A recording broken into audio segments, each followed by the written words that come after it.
Today we're going to be doing some SOTS The Pit. Generally speaking, I always do a little bit of an intro here for this one because I do it pretty rarely. But if you've never played The Pit before, in my opinion, one of the best roguelikes out there. I know it's not necessarily as expansive as many others, but I just mean a lot of the stuff that it does is pretty well and unique. Now, personally, I'd say the best way to actually play this is with the fan mod. But the people that made the fan mod made a second mod for the kind of like diehard fans of the original that were out there. They kind of just wanted some of the extra stuff that came with it. So this is actually running that mod. This is the quality of life mod. Yeah, it's going to have a few different UI elements. Just basically, there's options for making certain things faster and all that kind of thing.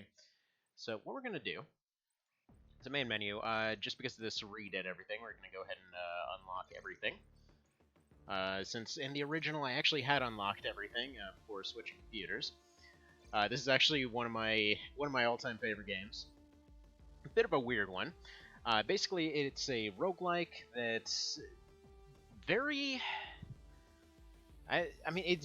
it's really sci-fi, let's put it that way. It's like if you mesh it, just like completely shove together every sci-fi thing you've ever seen, that's this game. Now, I'm one of the less than 1% that has an achievement for the worst character on the hardest difficulty. However, I did that doing what's known as the blue room. So basically, there's an option in this game wherein you can go to a certain floor and you can dump off every item and bits of XP that a particular character has earned, and you can just basically grind up a character to insane heights. Now, the thing is, they become messed up by that process. So as soon as you decide to like take a character and dump all that stuff on them, yes, they have whatever possible equipment you could have gotten them up to that point. Which again, up until a certain floor, you're never really gonna come up with anything super amazing. Like even when I originally beat it with this guy, after about 6 months of grinding, I kid you not, he was at 100, which is more than twice your usual end game level. He was at the point where he was just dodging 90% of shots. Like, just the game was not made to handle numbers that high. And even still, he was practically hopeless. Like, I got to the final floor. I think I want to say he was like at like 30 health out of 3,000. Like, he was just there bleeding, completely falling apart. Like, his regen rate is so obnoxious that it took me about 2 hours to heal his entire health bar back to full at that point. It's been an interesting one. Well, hello there. How's it going? How's it going, Vale? It seems your thing here is so blue that I actually can't read your name when it shows up in chat with the Streamlabs thing. Like I said, like for some reason the one kind of down here, like I have one bar over here, one over here, like that one is so blue I literally can't read it. Let's see. Don't know if you made it to a pit day. Yeah, this is I think like the fourth one or something. I used to do a lot more of this back when I was testing out the fan mod. So, alright, what makes this character bad? Well, basically everything. See, the thing is, with this game, you have to be able to traverse 40 floors. The mode that I'm playing it on, it somewhat benefits him because you can cut out 20 of those floors. However, you basically cut out all those floors worth of drops. So, it's a give and take. Personally, I do it just because I prefer the 20 floors as opposed to the 40. I feel it drags on a bit. But okay, his starting equipment here, right? Let's just go down that for the first part, because this is the best part about him. So that's just basically like a sword. It's alright. It's alright. The Karazen, I would say is probably my favorite pistol in the game, because it's basically like an auto magnum with a bayonet on it, which is the bayonet that's the good part, because it's a pistol, which you can make your pistol skills go up by swinging around the bayonet. He's got an assault flamer, which it's useful for a little while. Absurdly inefficient, but it makes some problems go away that he otherwise has no means to handle. So yeah, if that thing runs out of ammo, you're probably screwed. Reachazak, which leaves him functionally immune to a lot of damage. The obnoxious, that's probably the first obnoxious thing about this character. His actual regen rate, whether you're resting or whatever else, is so low that you have to keep his armor up at all times. So you can't actually spare armor durability. Like, usually when you're playing on seriously, the idea is you take off all armor, you get to, like, give or take half health before you actually start considering wearing armor, or you're going into a security room, so there's going to be stuff with guns in there, so you actually put on armor to take that. Because whenever rats are nibbling at it, whenever there's bugs attacking it, or whatever else, you're taking away durability.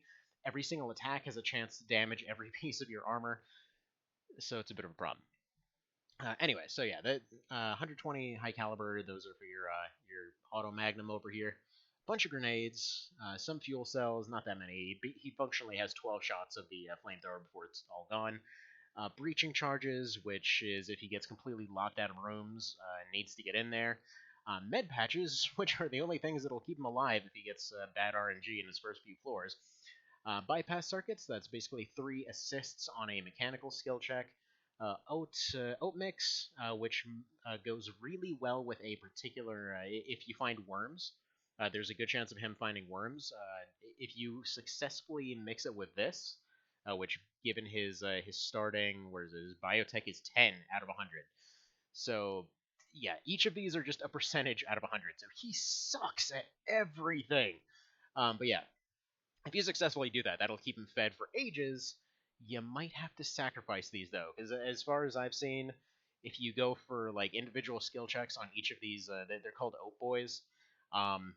Like you can sort of do okay, but it's like an all for one kind of thing. Fungi bars, which boosts his immunities a little bit. Hiver cheese, because he loves cheese. Antibiotics, and then a multi-tool, which again helps with mechanical checks, which helps because he's got the lowest mechanical score in the game. Alright, let's actually go over his other stuff here. Level ups, awful. This is not stuff you see in other characters. Like, okay, let's go to the Space Dolphin here. He starts off with a ton of skills. They're all like above 50 for the most part. Like he just assault weapons and blades are at 45, right? He still gets 2 up, 5 up, 12 health up, but whatever. It's nothing too amazing.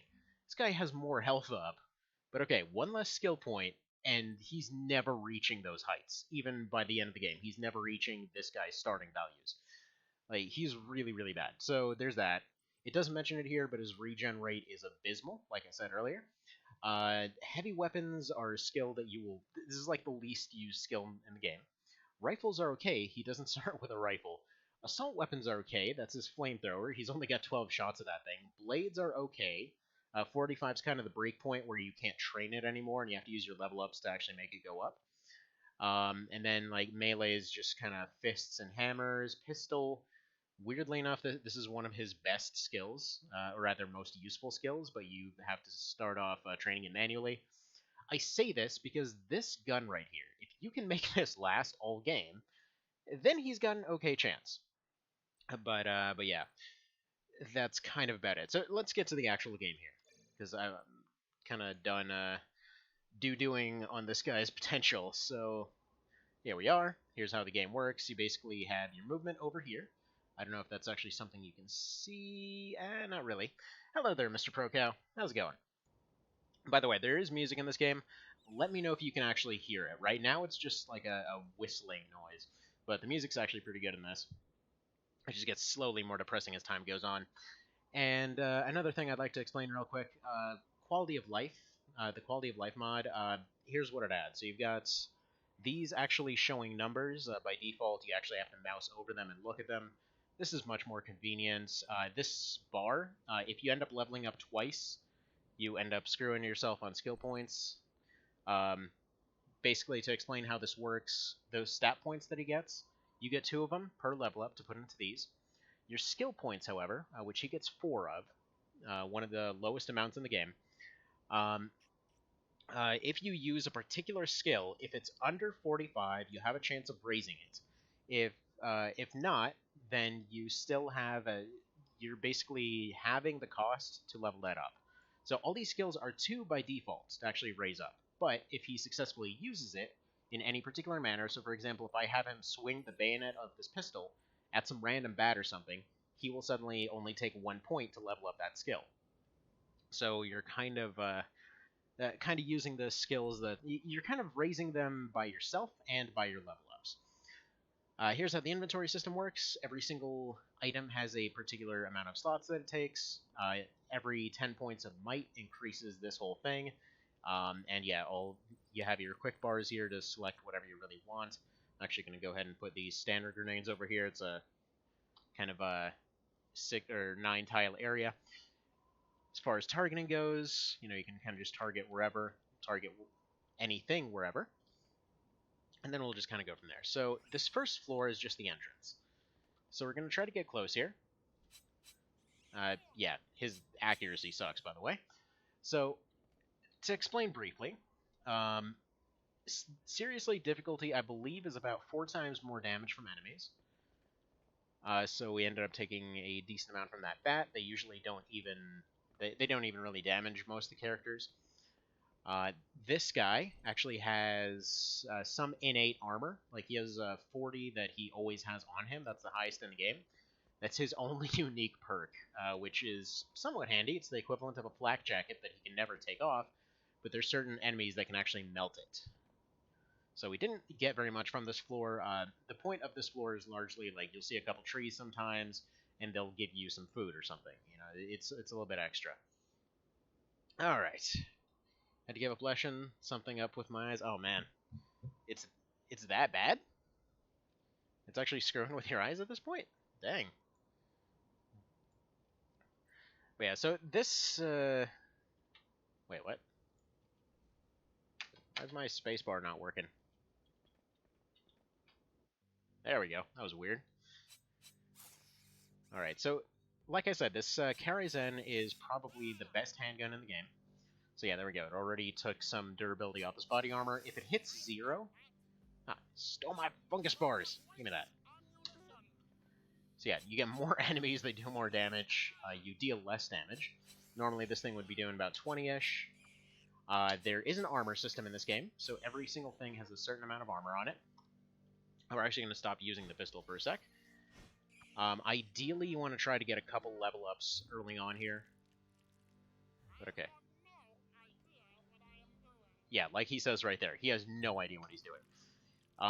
They say that he was balanced on account of the fact that he comes with good equipment, though for reference, like his armor is twice as durable, but about the same defensive value as like the lower end of most of the other armors people start with.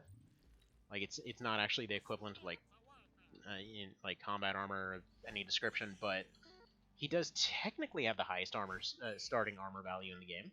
But that's only because he has innate armor on top of him. Unfortunately, like I said, unlike the other characters, he can't actually afford to take off his armor because he takes so much, even from these little enemies, that recovering, he'll actually starve to death by the time you get your health bar back.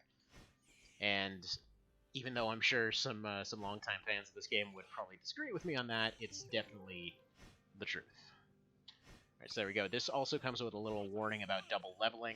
Like I said, you lose your leveling efficiency every time that this happens, so you want to go ahead and use that right away in this case. So he was really trying staying up all night and whatnot. Well, staying up all night's never going to do it, though. Probably what you want to do is just, like, give it a couple of attempts right before sleeping, and then wake up and try it. That's always the best thing for those kinds of situations. Because then suddenly your brain has had the opportunity to process everything in the background. Right, so I'm going to go for Manifestation here. This is something I always go for, and let me explain why. There's a psionic tree in this whole thing. He is utterly hopeless when it comes to psionic stuff. However, there's one ability right here called Mana. If we go over to here, that basically will allow you to make some mind bread. You're just like muffin, and then you just get bread. So you just think so hard you make bread, but you need 50 for that. So he takes a significant amount of time to actually get there. Oh my goodness. Okay, hang on. More puppy issues. Let me go ahead and take this guy out real quick. I will be back in like 2 minutes. Sorry about that. Bit random. It happens.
Hello again. Sorry about that. Also, I just noticed I left the music off. My bad. Wasn't meaning to do that.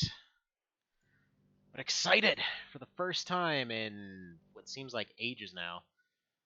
Finally, that dog might be going back to doing his business normally. Which might sound disgusting for anyone who has never had a dog that's sick before. But for anybody who has, you'll definitely know the relief. Anywho, moving on here. So you may have noticed something here that's a little bit annoying earlier on, namely the slow as crap animations. So this is actually another thing that we can fix in this mod. I forgot to do so. So let's go over here. Look at this amazingness! You can change everything. So up the frame rate, multi-strike up, this up, just make everything faster. NPC movement definitely up. Ally movement way up. Screw that noise. Player movement. We're actually gonna leave player movement pretty slow. Projectile speed. Let's make that almost realistic. Throw speed. We'll put up to about there. There we go. Now if we load that up, stuff can actually be reasonably fast. So there we go. Much faster. So let's go ahead and zoom out a little bit here. Another thing is you can actually zoom in and out with the key or the mouse in this. It's one of those things that was noticeably absent in the original. Use this to get our level and get some pistol skills out of it. It's one of those things where you got to take some pretty efficient levels with a pistol. You can technically sit there and just kind of swing the thing at the air for a good while to actually get it all the way up to 45 before getting your stuff up, but unfortunately this guy starves so fast. His hunger rate is the second highest. It actually might be the highest in the game, I believe, or at least tied for highest with the mercenary. There we go. So there we go. First actual thing here. Let's see. Look like a fantasy character decided to trade some of that blue hair in for purple. Huh. All right. Well, might mean you're a wizard or something. Alright, I do not want to deal with that thing. So we'll just go ahead and pop him if we can. Alright, this will automatically do melee because he's in melee range. Yeah. Melee's fine there, but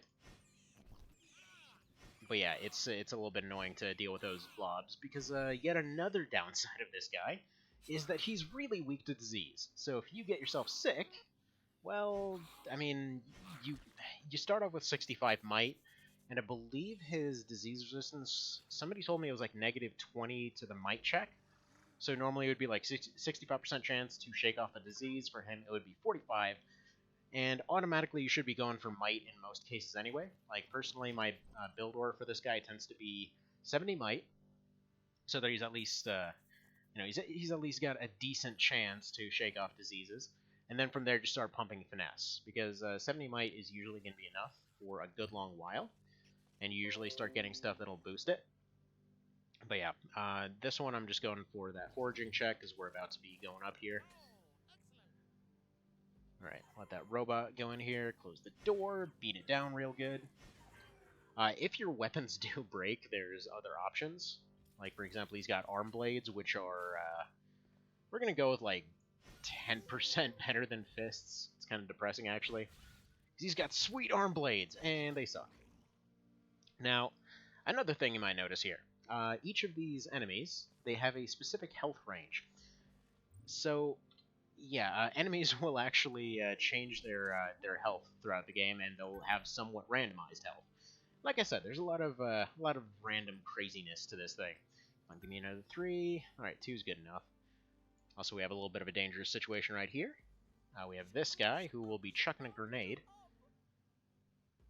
And he's very rude, I should add. So he's probably going to chuck a grenade. We need this. This is food. He's a very hungry boy. Like right now, food's already down to 506 out of 690. We've barely made it any time at all. He's got a pretty big stomach because might increases how much food you can like have in your stomach at one time, which is kind of a weird way to put it, but whatever. Realistically, it's worth taking some bad investments into biotech sometimes, but I'm going to try not to do that this time around. So I want to get pistol, and I want to get lockpick. Hi there, Evan. How's it going? Alright, we've got a full turn here. So I'm actually going to try to... Let's see, don't throw it. Good. So he's not looking at me right now. He's just got aggroed here. Good. Got the insta-kill on him. Got Ratty coming up. I'm not really gonna bother investing into getting blades up unless I get something good. Oh, and by the way, these are his worst enemy. Because the only thing he's got going for him is that his equipment is reasonably chunky, like this right here. 55 durability, I believe, is the highest of any pistol.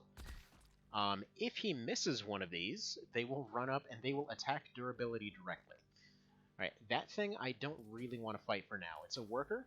It can drop cheese, it can drop an assault rifle. But for now, it's just kind of skittering about, so we're just going to leave it. Fighting Sir Latimer, so pretty good.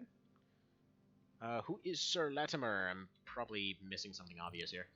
Also, the funny part is, with this guy, because of his really high might, I could be completely wrong on this, and if so, that sucks. Yeah, he can actually eat diseased meat. As long as he doesn't get the disease, he's usually not in too bad a shape. But let's see. He can drop cheese or an assault rifle. A very specific set of interests for an enemy to have. Well, I mean, he's a Hiver worker. He's just doing his thing. Actually, wait. I'm thinking of... Yeah, okay, never mind. He can drop cheese, he can drop pistol parts, or I believe rifle parts. Oh, we're screwed. Alright, well, there's the alarm. That's going to get all the security over here. So each room going forward has a security room. If you trigger something that has an alarm on it, everything that is considered a security unit will start heading towards you. So that's usually anything sentient, usually going to be robots. So there's probably a bunch of robots heading down there. Right now, it's not the end of the world. And you can see here how much, like, even these enemies right here are taking off on him. Like, there we go. You can hear the security bot over there. These blue ones can give you Berserk. That can potentially cause him to empty his entire clip into random objects. Okay, that's fine. I'm actually okay leaving this thing unloaded. Because you're actually... Oops. They did a weird thing here. Because turning your UI on and off for screenshots is H. To actually grab things is G. And then you also have the option of, like, doing Control G if there's multiple objects to pick one particular thing up. That's mostly used for things like avoiding picking up the door key, which is an item that can drop that can cause all doors on the floor to open, which you'd think would be a good thing, but you're missing out on all the lockpick experience. So it's ultimately a bad thing. Alright, forget these bats. Need this matriarch gone. Got a little bit of radiation, but that's going to be fine for the time being. So let's go ahead and go for one here and one here. Probably should have gone 2 might, but that's fine. Now let's go electronics, pistol. Let me get that manifestation here, and foraging for sure. Foraging, despite his starting really low, is basically a skill that gives you a second chance at getting an extra item out of everything that you loot. So for example, say you're looking through an ammo crate, and it'll, like, say you succeed. It will take whatever item it is, it'll roll against your foraging chance to basically give you something that you need. So for example, like right here, you know, it sees that, hey, this pistol's empty, so he might just be like, oh man, check it out, I found some Magnum rounds over here. How amazing is that? Alright, let's see. Like cheese and assault rifle, Sir Latimer's the night before Barrington. Oh, right. Right. Branton Moore for luck. Just trying to finish the no cash challenge. Yeah, that was quick. Dang, you got through chapter 4 in no time. No cash challenge is what I call my degree in creative writing. Nice one. Nice one. Yeah, I personally like to think of it as my life story. It's like I was saying a while ago, like I was talking to my brother. I was like, I should technically start some like podcast or something for just all the bizarre tricks I know for getting through stuff. That's just getting through stuff with not having remotely enough resources to do it.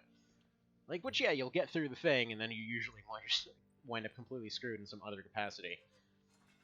This might explode, but I just wanted this check. Oh, nice, it actually happened. Can you fix this up? Wow, that's got no chance to work. Alright, whatever. It was worth trying. We got a bed here if we wanted to rest a little bit, but okay for the moment. What are we dealing with up here?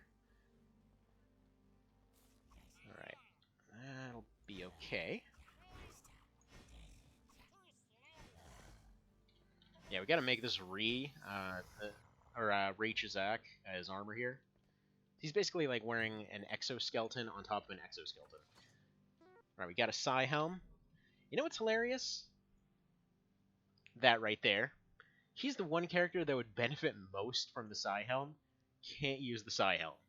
Like, when I was doing the level 100 run with this guy, like, when I was getting the achievement for doing this thing, which, like, seriously, just look up seriously Hiver for the Steam achievements for this game, just to see how much this guy sucks.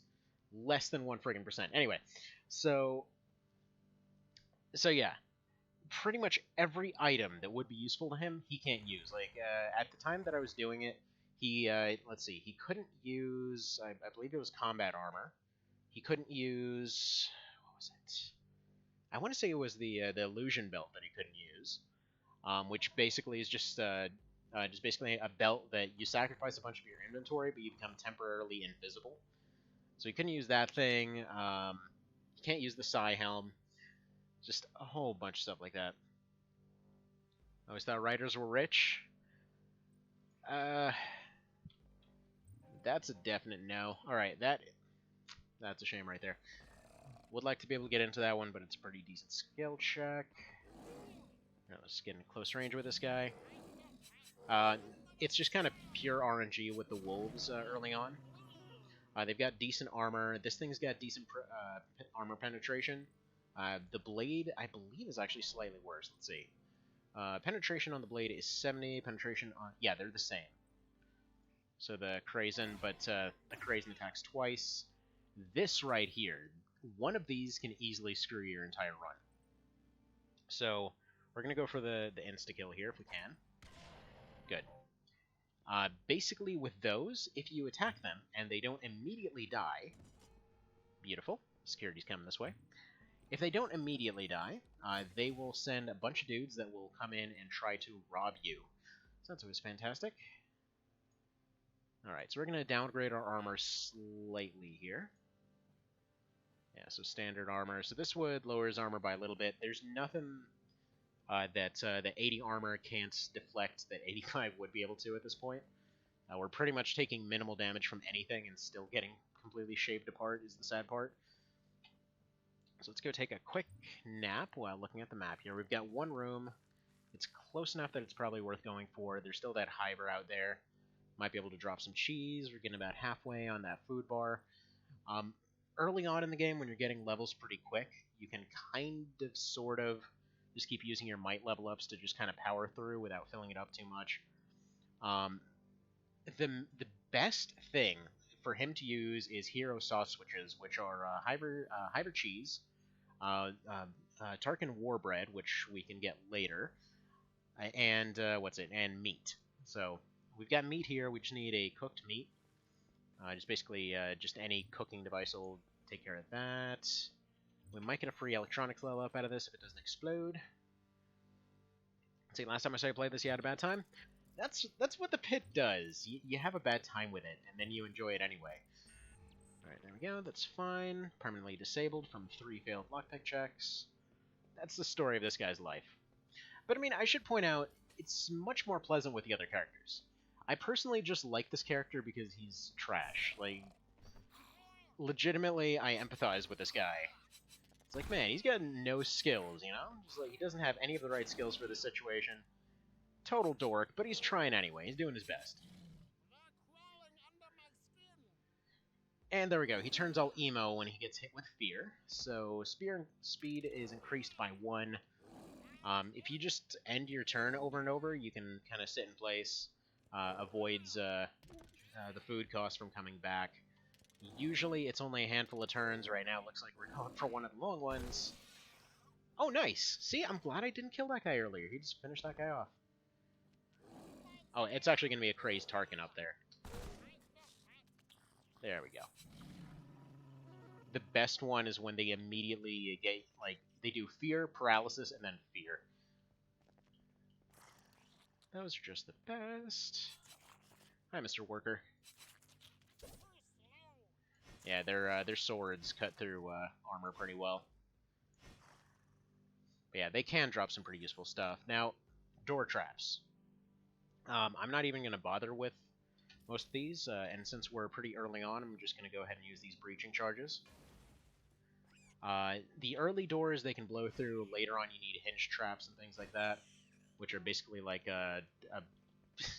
it's basically like a rib from a bear with a shotgun shell attached to the end of it and a grenade, which just kind of MacGyver direct together to open up a door. All right, I need this guy gone now. Thank you. There's that war bread.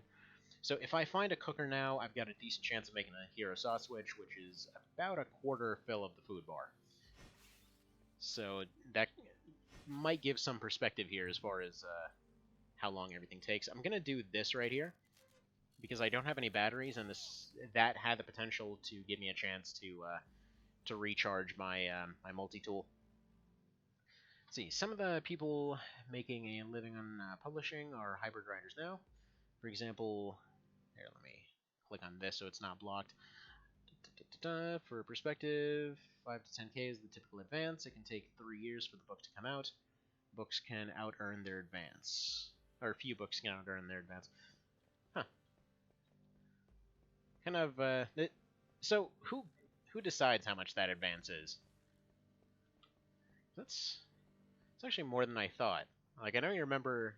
I remember you telling me about those numbers a little while ago. By the way, if you're wondering why I'm not going for this one, even if you fail to check on most things that have a red mark on them, they'll explode and damage your equipment. Also, yeah, the exit was down here, wasting a little bit of food time. Yeah, he goes down by 6 per food check, which is like every 10 to 15 steps or so. Oh, beautiful. We start in a room with a bear. Alright, first things first.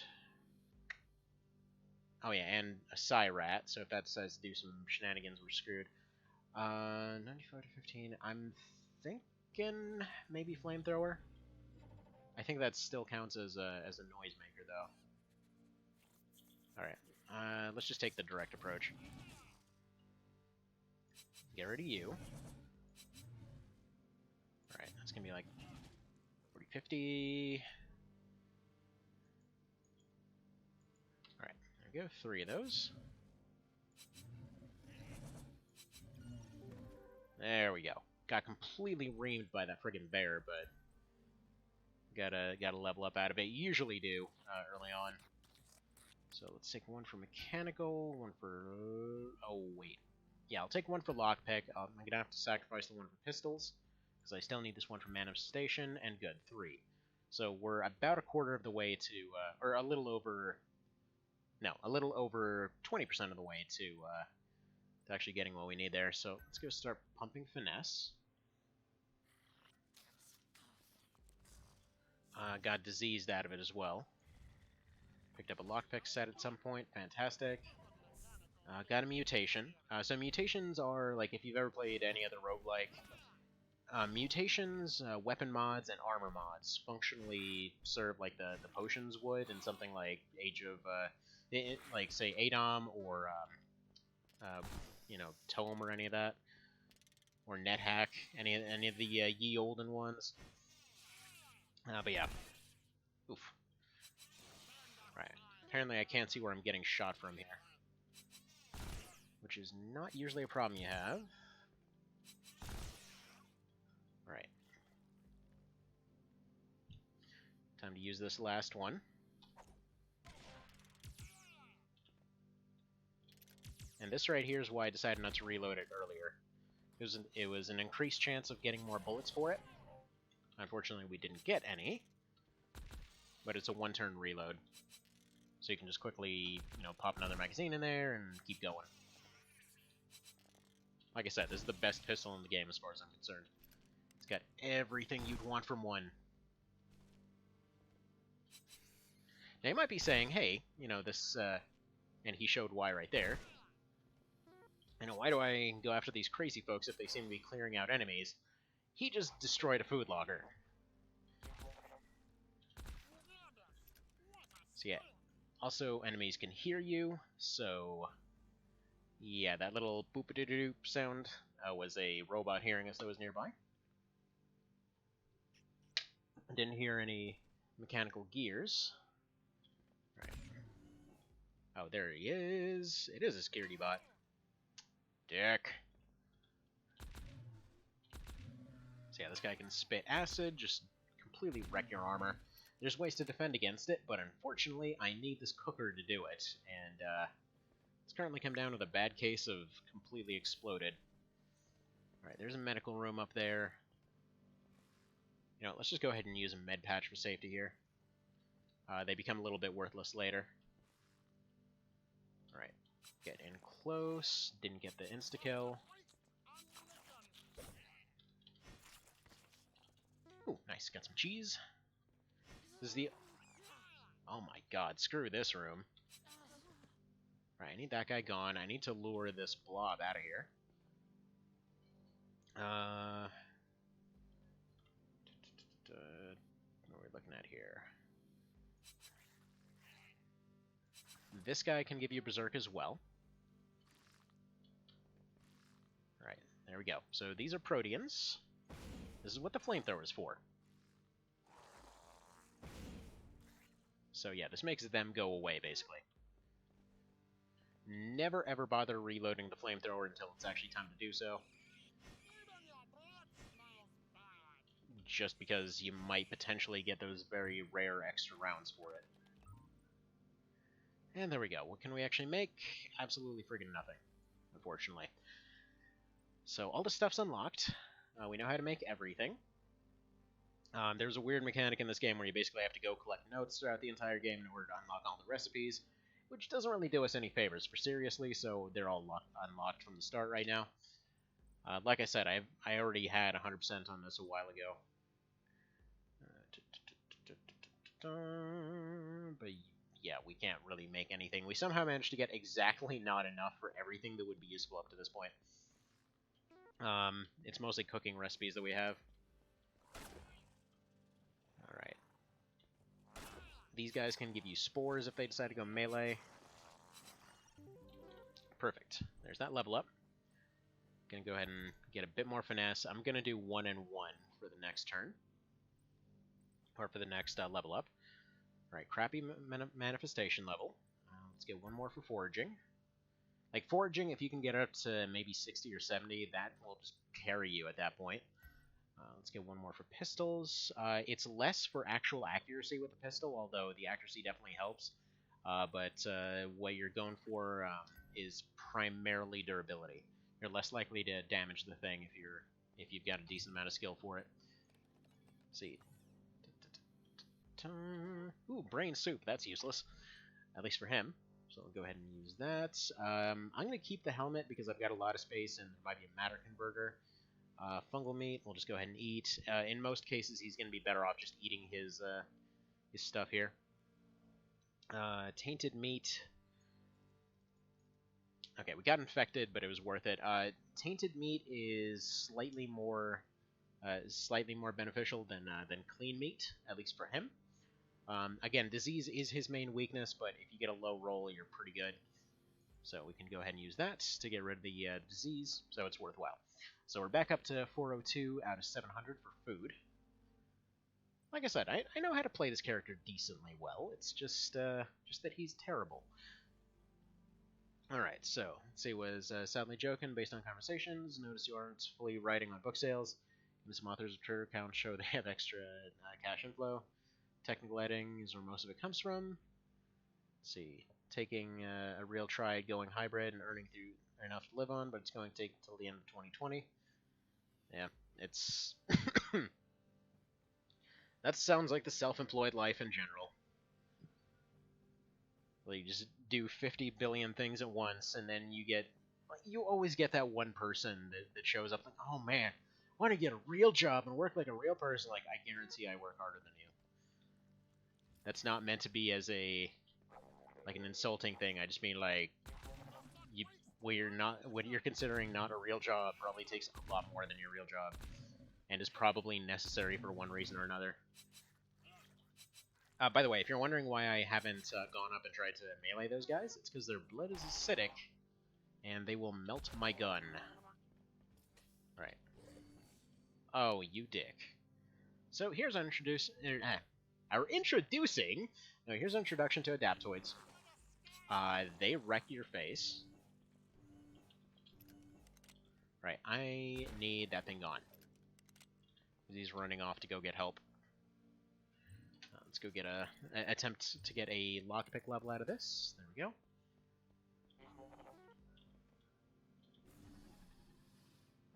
There is a Mark II over there. These ones have slightly lower armor, but more accuracy. So you're more likely to be able to instantly kill them, but they can also do this. Oh, son of a baconator. Yeah, this might be the end of the run if he gets good numbers. He doesn't appear to be penetrating for the moment. Yeah, there we go. Those can just kill you outright. Oh, come on.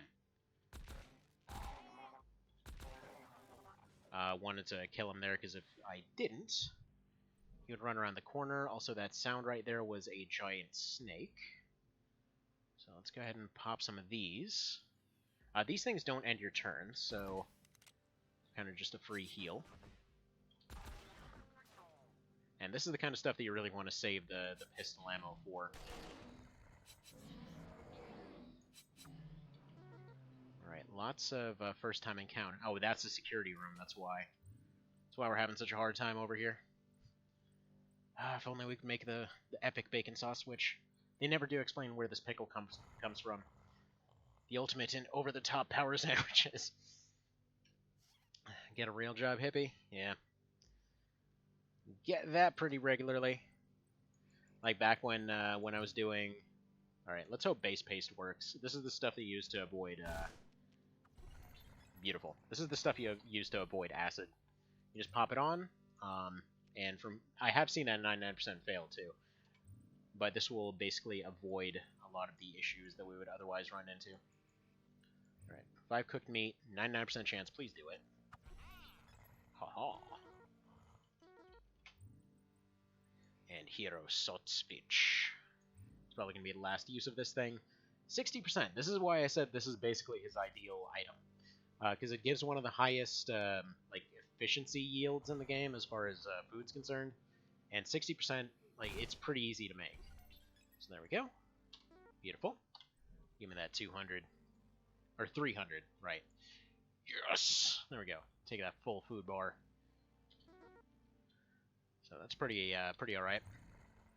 But yeah, like, I kid you not, there was this time a little while ago, like, back when my business was still somewhat functional.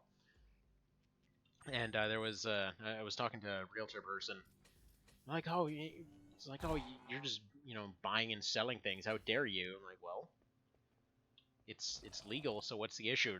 It's like, you need a realtor, you gotta do it through a realtor. It's like, you are allowed to buy and own your own things. It's like, the limit is if you decide to, like, get several of them, and, you know, rent all of them out and everything else, and do nothing else with them, and, you know, go for specific numbers and all that kind of thing. It's like, no one is allowed to do anything without my say-so. And, like, really, really angry with it, made my wife paranoid, and that guy's clawing down the door. There would be a diseased bear just sitting right there, wouldn't there? Please set it on fire.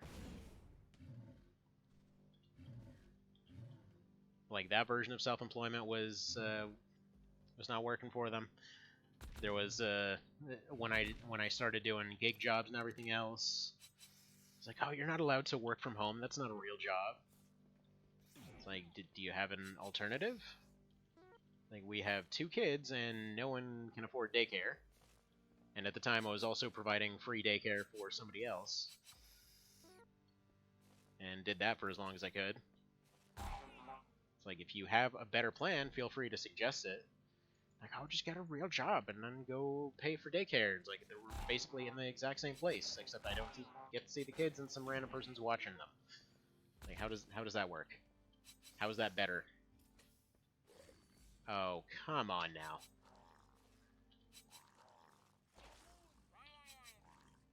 Game, this is unusually dickish even for you. I probably should have just gone for the grenade there. But yeah, that's this difficulty in a nutshell for you. Just like adaptoids in every room. So there we go. Let's start a new run. I might be wondering why I didn't just hit play again. It's because it does not set it to fast mode. So there we go. Let's go to seriously. And hope for some better drops. Because that one hurt. Alright.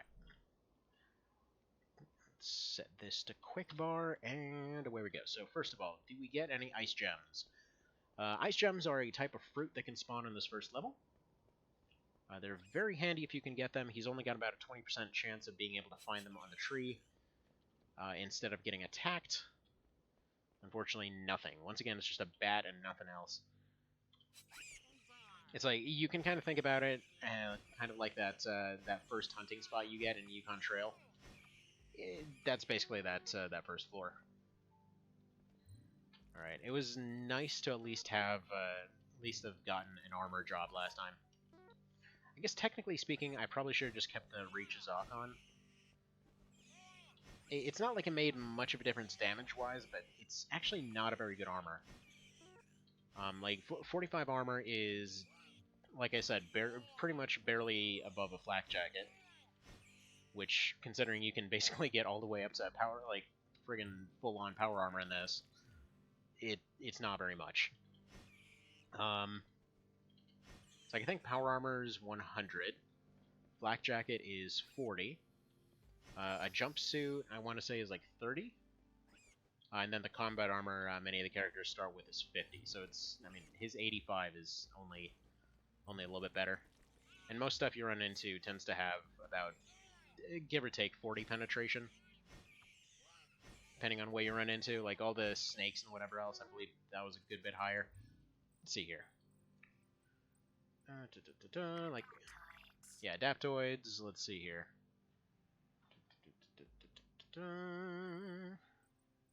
Oh, yeah, and I forgot. Quality of life actually tells you what they can drop and everything too.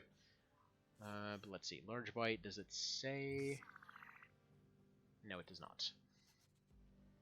But apparently, it can drop a SAR for some reason. Or no. It has something. It has a large bite equivalent to a SAR, I guess. Weird. Does it say their penetration though? Let's see, M45, F30, B15. Yeah, that's just their main stats there. So Might 45. That wouldn't say anything for their penetration though. So we'll assume the SAR is a good idea of their penetration here, and then that'll be a 70. So yeah, that'll get through just fine. Okay, let's say this virus here. And that'd be the equivalent of a punch, so that's not getting through armor at all. Where is that bear? I think it was Plague Bear. Here. Alright, Plague Beast. Does it say how much that does? No, it does not. What a shame. Alright, whatever. Worth a try. One can hope. But yeah. So what's your guys' best stories as far as self-employment's concerned? If anybody who's self-employed here? Anyone got any real gems? Because usually it's the judgy family members that assume that it must mean that you're cashing in on some get-rich-quick scheme or something.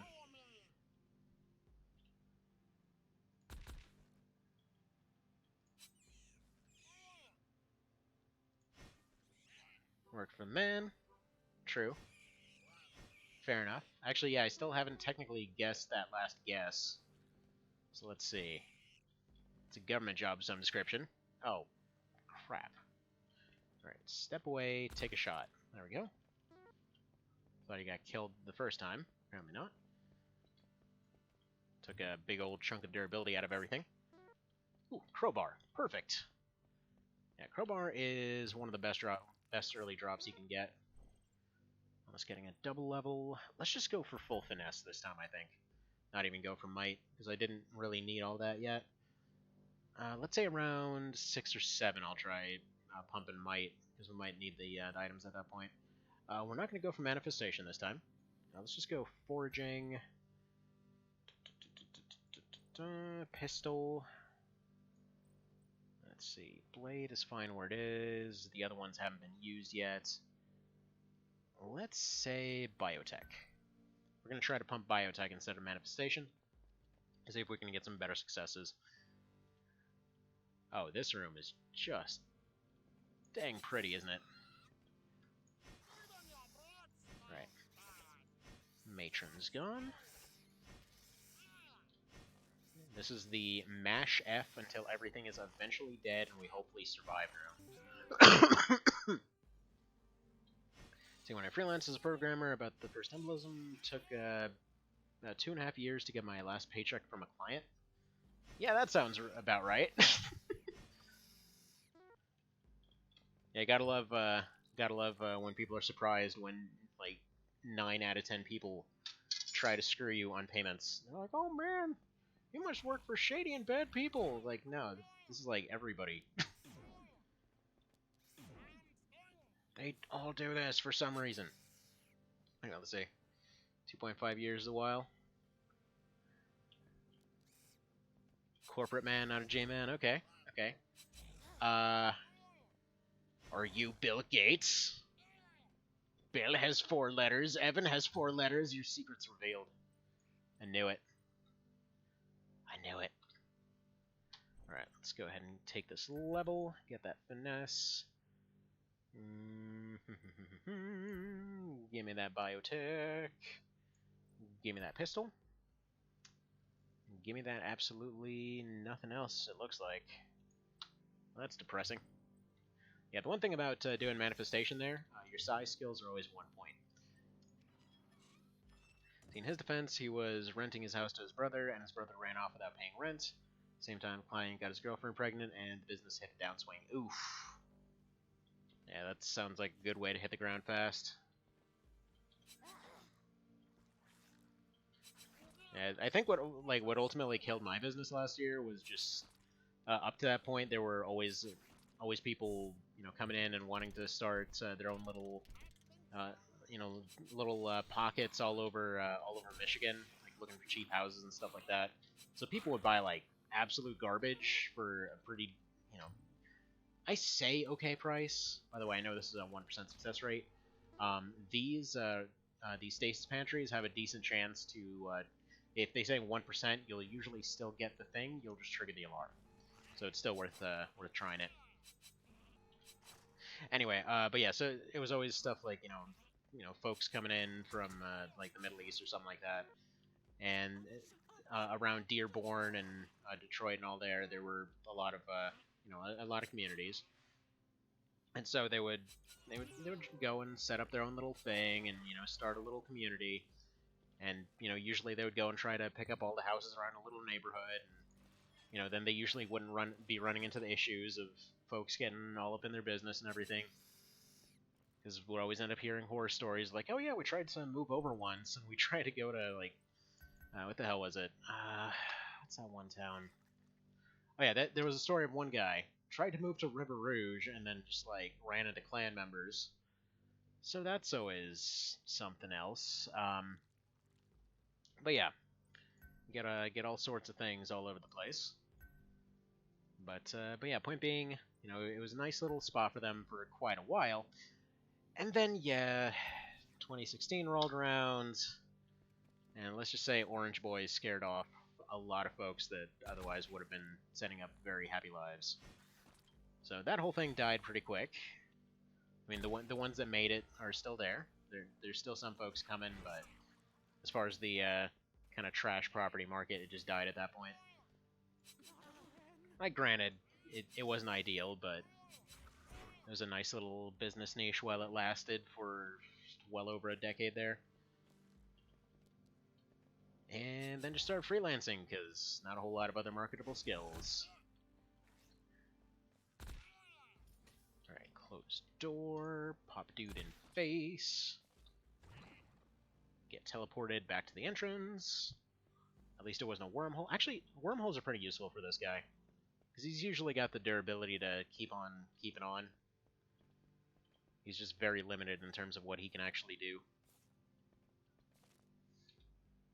Let's see.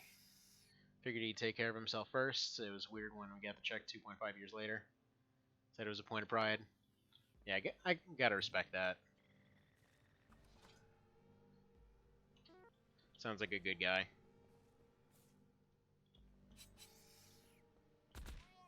Used to see the same thing come up over and over with the properties, though. There was always folks running different online stores and whatever else. Be like, oh yeah, you know, just go look at my feedback. I'll totally pay you. You should try to send the deed out. They never once would have. Like, they literally were just calling up over and over, winning auctions and things like that, and then just repeatedly trying to get a thing for free. There we go. That's what your short range stuff is for. Can kite those guys pretty decently. Alright, 99%, totally gonna fail. Fails more often than you'd think.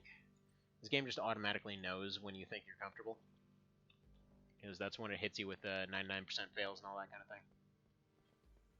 Like, there's critical fail chances on absolutely everything.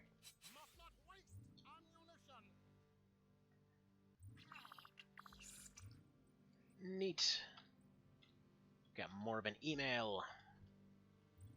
Alright, this floor is all done. Not going to bother figuring out what any of the trapdoors do. Some of them are beneficial, like they'll heal you and things like that. Personally, like with this guy, all of that stuff is so unreliable that it's better off just like, if you later on, if you don't know what a door does, just walk through a door and hope for the best. Because you can't really afford to test the ones that blind you for several turns, for example. You can't really afford to take the ones that'll take your health off or anything. Because they're like health down, psi down, blindness, berserk, insanity, which is one of the abilities you can get in which you just start seeing delusions all over the place and you just kind of got to sit in place. Alright. That's going to be a problem. Get all that health back that we just lost. Alright, give me that foraging, give me that biotech. Where are my pistols? Thank you. And deciphering, well, that's not going to matter ever. Not going to bother with blade either. Like, his is decent enough that it's just not worth bothering. Alright, these guys steal health every time they hit you. Alright, this one's cleared out a couple rooms for us. Unfortunately, we're apparently getting all the turrets. Alright, let's duck into this room here real quick. So if you're wondering what stun does, slow is pretty obvious. It just cuts your movement speed in half. Stun makes you more likely to damage your weapons. Just basically, I think it's like 20% off all skills. Oh, come on. It's got detonated.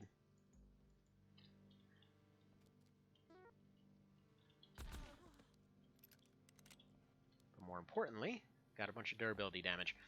Those guys are also a nice little thing to be afraid of, because if they run into a room, they will either A, set it on fire, damaging all your stuff. If this guy's a builder, yeah, he is. They're the ones that set stuff on fire. But they also might do this amazing thing where they chuck a fear bomb and just cause everything in the room to run away in panic. So that's always fun.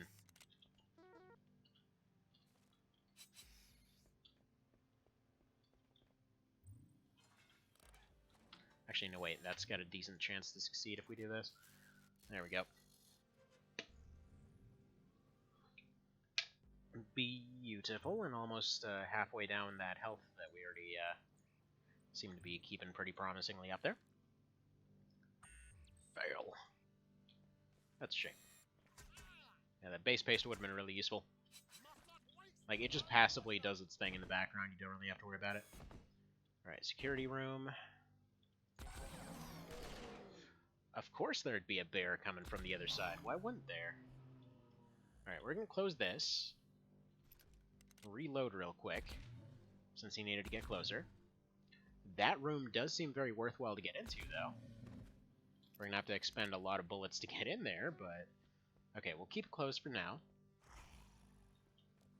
It's a leperoid! So this guy's a mini-boss. He's basically supposed to be like the killer rabbit from Monty Python. There we go. Get some candy eggs. Do they heal HP? No, they just give you 15 food. Whatever, that's fine. Yeah, let's take a couple patches here. Because realistically, even if we were able to resist the damage coming in from here... Alright, let's say... right there. These ones are just beautiful for those kinds of situations.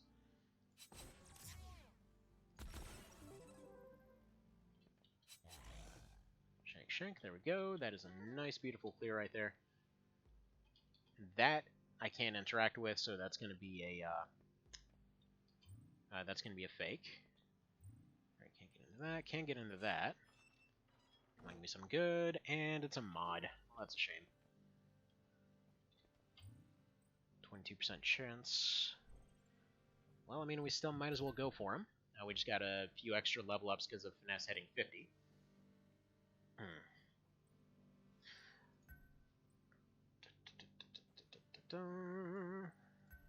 But okay, so self-employment stories, right?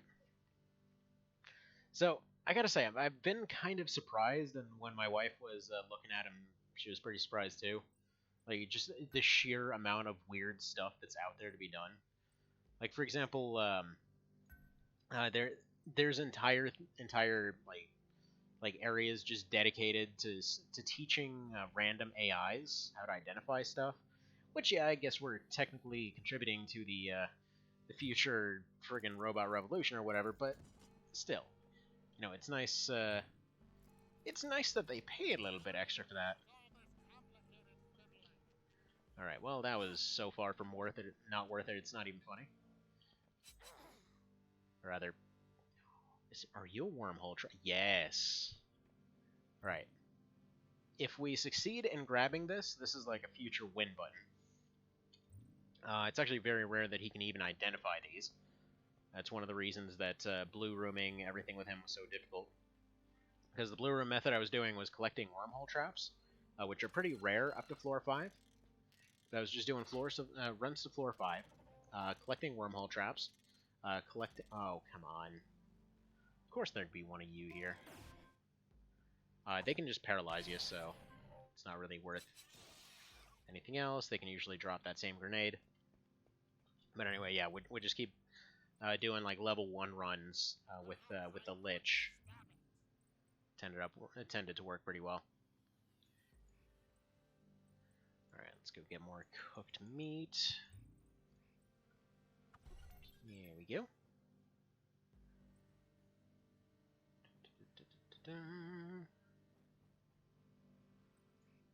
Sorry, for a second there, I thought chat might be behind because I was just seeing 2 different things here. That's not the case. Let's just saunter on down here. Come on, collect it. Oh well, that's fine. So we're skipping a few floors. Jumped all the way down to floor 11. Oh my goodness. Screw it. We're going down even another floor. All the way down to floor 13. Beautiful. So yeah, speedrun's kind of the ideal approach with this guy. My notice, Stuff's health has gone up pretty significantly, but we're still using the same weapon. I should point out, this game's balanced for trying to get through the entire thing using your base weapons. Oh boy. And we just pissed off security in a completely full room. Son of a baconator. Okay, there's no reasonable way out here. Okay, we already got frickin' bears and crap. Oh, you're joking me. Okay, never mind. I'll take the robots. I heard a little peep sound. Those little sounds just basically mean you can't even damage the thing if you don't have the right equipment. I'm hoping the flamethrower will be able to do the job. So I need to reach around that corner. Also, I think grenades can do it, so we'll go ahead and do this. Yeah, that does seem to be able to do something. Let's take this HE. Beautiful. Alright. Good. That thing's gone.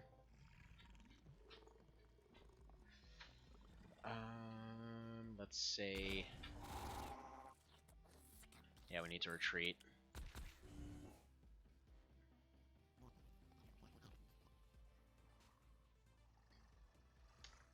Alright, last 2 med patches. What I'm thinking here is we take 1 turn. Actually, no, I need to finish this thing off with a blade. It'll get damaged a little bit.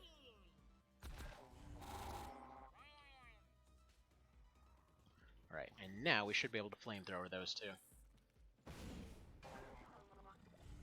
Beautiful. It's gone. Those pods are broken anyway, so just roast them. Oh, and of course there's another one. Alright, pop the bastard.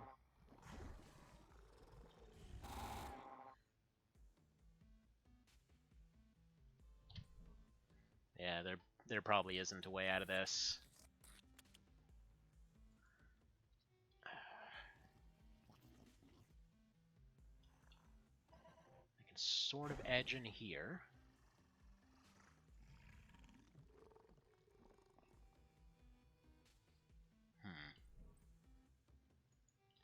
Alright, a frag can hit both of them. It would hit me in the process. What about here? That one would still hit me. That one would hit both of them, but not me, so let's do that. It wasn't enough. I needed the robot to be dead, which would kind of allowed to run up and around the corner, and then would have allowed for going at everything else with a flamethrower. And despite the fact that this thing is a flame blob, they're still weak to fire. Anyway, that's alright. We can continue on here. Majesty. By the way, the sound's coming through, right? Not just crazy here.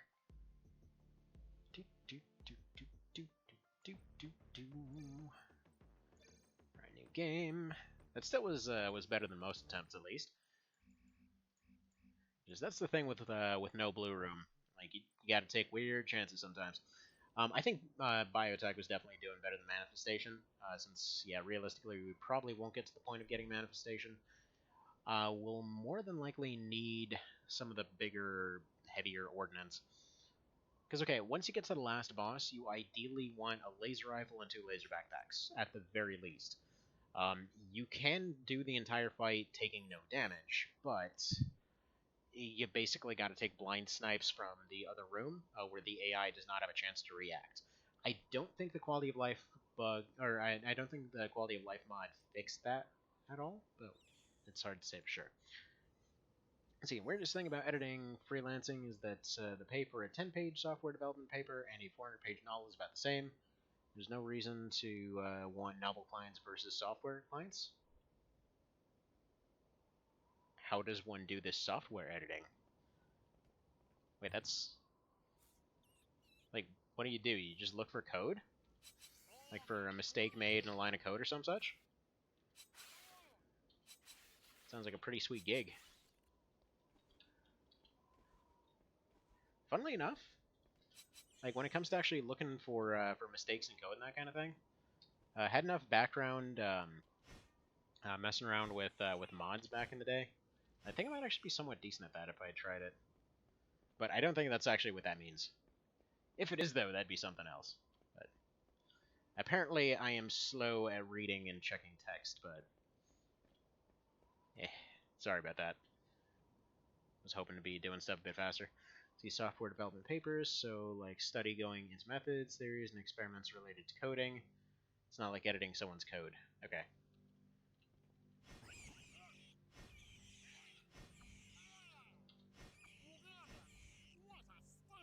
Alright. Keep smacking everything. One of them is invisible right now. And there he is.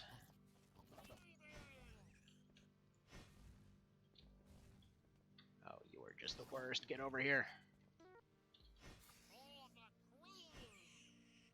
But yeah, enemies start getting real punchy by the end of this whole thing. It's like you start running into common enemies with 100 plus health, but your weapons are still the same.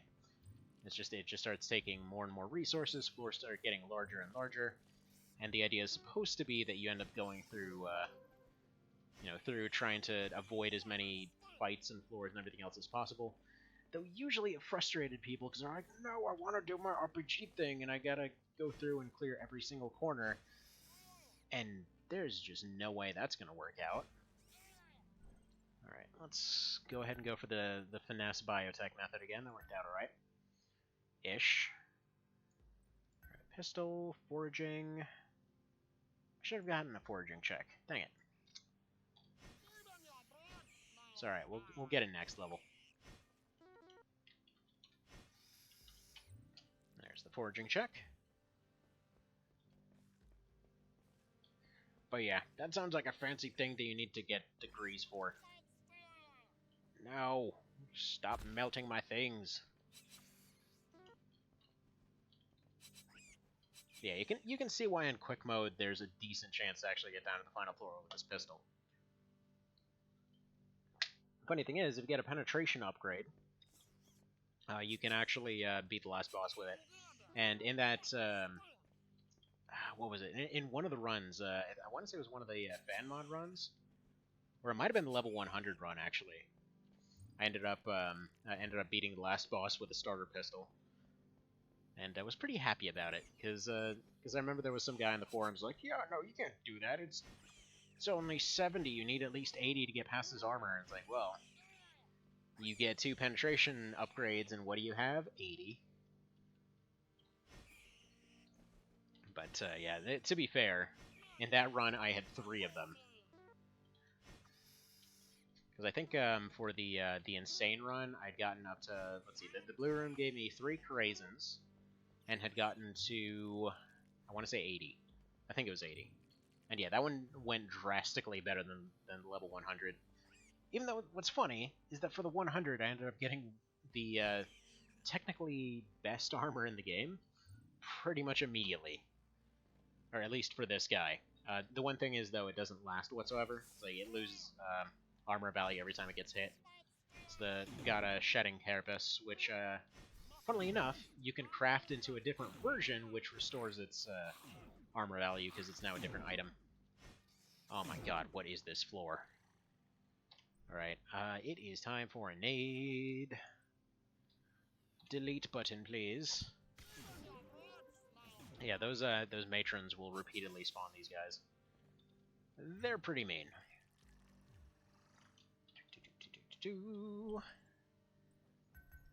Yeah, so how's everybody's day been going?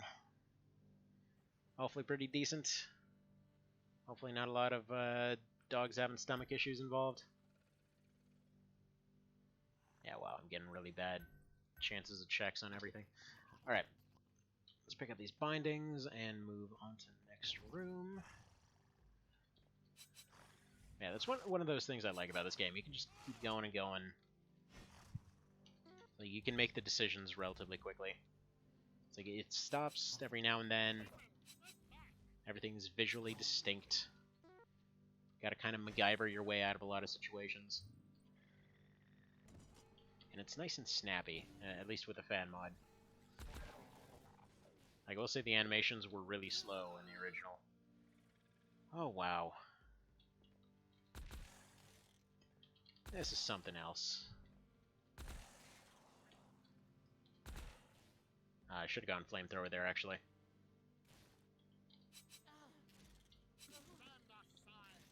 Alright, should be able to melee everything else. Alright, go for that. Pistol on you, sword on you, sword on everything else. Those guys are incredibly hard to hit in the 3D version, which is actually really good, by the way. So Pit Infinity is what they ended up changing the name to, but it's really good. It's basically like this, except it plays like Doom. And it doesn't have all the characters yet. It's still in really early process. Alright, Let's just go for some attempts at free skill checks here. I don't really expect these to go well at all. Oh, come on. This floor was bad enough already. Why I gotta be like that? There we go. Let's get that forging up, that biotech up, and that pistol up. There we go. Because yeah, the pistol is almost equivalent to one of everybody's favorite weapons in this game, which is the the Wolverine claws, just the adamantium claws. They're pretty easy to make, and yeah, really easy to make, really durable, and functionally speaking, will annihilate everything. But the thing is, he can't use them, so he gets this pistol instead. It's his like go-to thing. Now, this thing will do like roughly 8 to 15 per attack. He can do up to 20. And then the claws are like 20 to 30 per attack.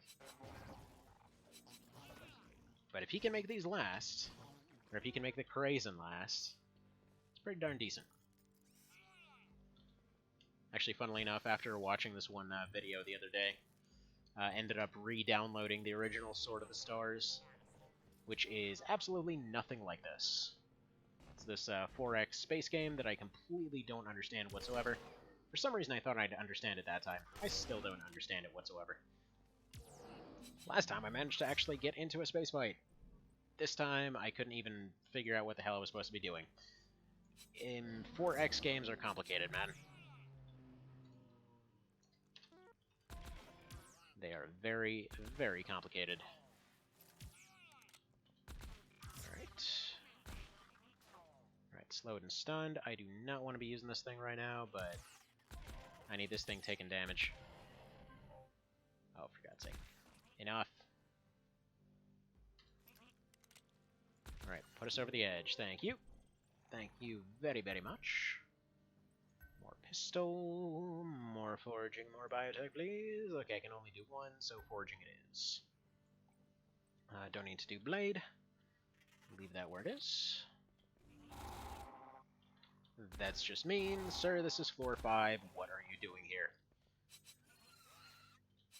Yeah, the allowance for more difficult things to pop up gets pretty intense. And this run's RNG is so much worse than last time. Holy crap, it's just everything and their mother over here. It's because we set off that alarm super early. Alright. That's a wrong button. Personally, I think this game could have done with an undo button. For those times that you do accidentally hit the wrong thing, because you're usually looking around the entire time. So, Ballistic Repair Kit is excellent. Worth a try, but thankfully we just got hack failed instead of shut down. Oh. It shredded the armor. What would have been hilarious is if it was power armor, because we can't even use it. Exactly, perhaps I could stab it. Still no one's answered if the sound is actually coming through. One of these days. Alright, disease worsens. We have no time to worry about that. We're speed running this crap. It's like I was, let's see. Doing business stuffs. Okay. Fair enough. Hope you're businessing real good. Yeah, I would be doing more business stuffs myself. Had run into, had gone and applied for like, I think it was like 17 different gigs yesterday. So far I haven't heard back from any of them, but it's funny because there's usually 10 or something that come through from Fiverr. That you can, that you're allowed to go and, you know, apply for and do all that kind of thing. And sometimes they get back to you and give you jobs and everything. And when there's the better paying ones, it's, you know, it's going to be the stuff that's actually worth going for. Instead of, you know, doing articles or whatever else for basically nothing. But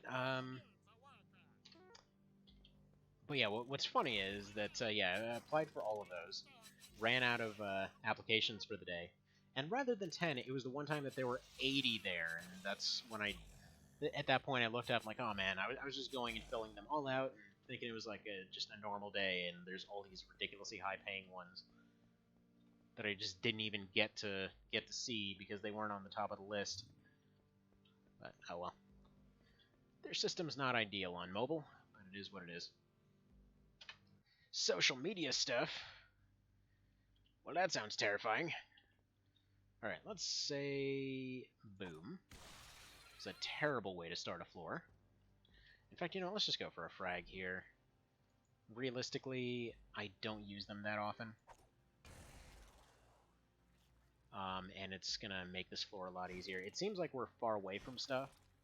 Then nothing seems to have triggered. Alright, let's let this thing get closer. You always hear the noise when something's alerted to your presence. I think it's like within 50 tiles or something, so everything's got a different sound range, so nothing's hurt us here.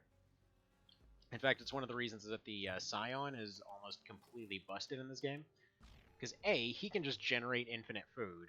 B, he can mind punch anything for about 40 to like 150 by the end of the game. Which regenerates like every 7 turns. So every 7 turns, he just gets an insta-kill on something. On top of that, he starts with a suit that dampens all of the sound that he makes. So he's just basically like a Solid Snake running around mind-punching people. Oh, sweet goodness, you're here. So I should probably stop going for those ones that'll set off alarms before clearing the floor. There we go. I just need a short break here from all of this chaos.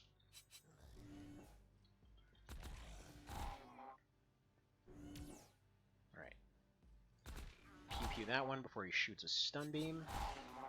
Holy crap, really? They're just coming from everywhere. Yeah, definitely misplayed this room. Alright, one lockpick, one mechanical. We're not going to get our biotech up this time, but we're getting a lot of other skills. There we go.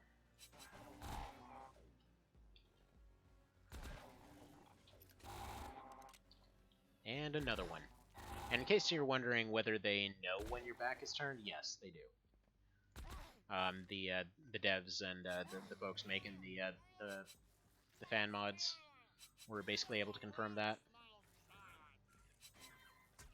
So the game is intentionally trying to mentally screw with you all the time.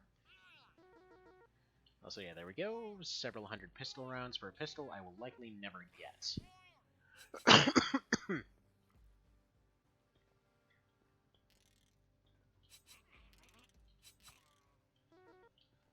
avian carcass, that's alright. There's just a cage in there.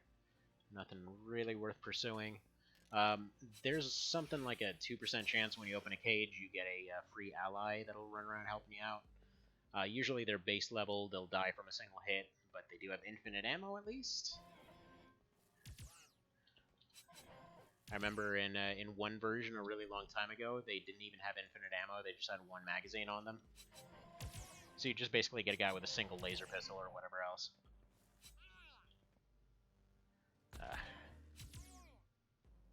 Friggin' come on. Chill with all of your security. This is floor 7. Come on. Actually, I'm a little bit surprised that it's 7 already. Alright, Plague Beast. Alright, what's this looking like? Yeah, that'll just barely avoid the important stuff, so let's do that. I'll give him some constant damage.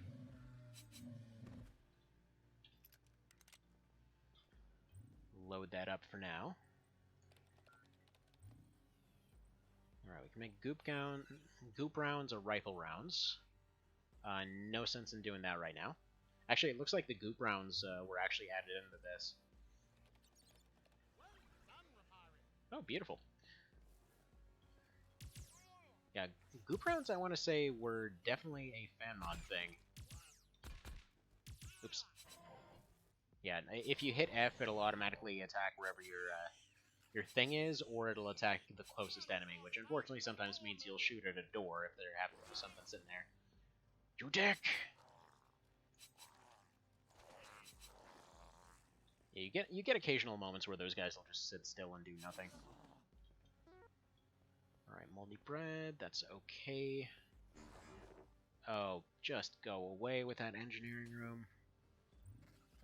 That's probably going to be where the exit is, actually, looking at this map. Alright, disruption trap, that's not going to do us any good here. I'm going to go here, first of all. This is almost definitely fake.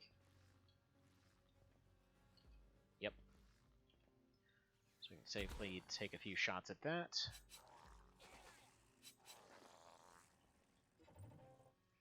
Alright, beautiful. We can get this unlocked. Oh, EMP grenades. Exactly what I needed. Alright, storage pod. Alright. So we'll stop everything around you in its tracks, but keep... Right. Okay, so that's actually from the most recent update. In fact, goop rounds might have been too. I don't know for sure. Ooh. And we even got high cal rounds. So we're in decent shape as far as that goes. Okay, well, I figure this is probably a good idea anyway. If this does activate an alarm, they'll rush out of that room, so they're no longer in a good position. Before I do that, is there any... There's no real place to rest. There's one room way down at the bottom left there that might also be the exit. Engineering rooms tend to have a lot of good equipment and stuff in them now. Man, this run's been way more brutal than the other one. First off, 65% chance to improve the Krazen, so there we go, we're back up to 52.5. Let's eat some oat mix. Get stuff going a little bit there. We've got 2 EMPs. Yeah, might as well use this med kit. Worst case scenario, it fails, it doesn't do anything. These ones do take a turn, so they're worth using outside of fights. Alright, the doors are opening. Alright, there we go. So at least back up to a decent amount of health. They're coming for us. Yeah, surveillance console shuts down. It would have been nice. You'd think he would have just taken a look at the thing instead of anything else, but no. He decided not to. Alright, 20 to 40. 20 to 35. Okay. We go for the frag here. Go for another one. For some reason, these ones, the light grenades, tend to be more effective against those. I don't know why. Alright, burninate that thing. Give it the double. Just because it guarantees that they're gone. Alright, I've got to level up here. That thing will just try to hit stuff in the area at first.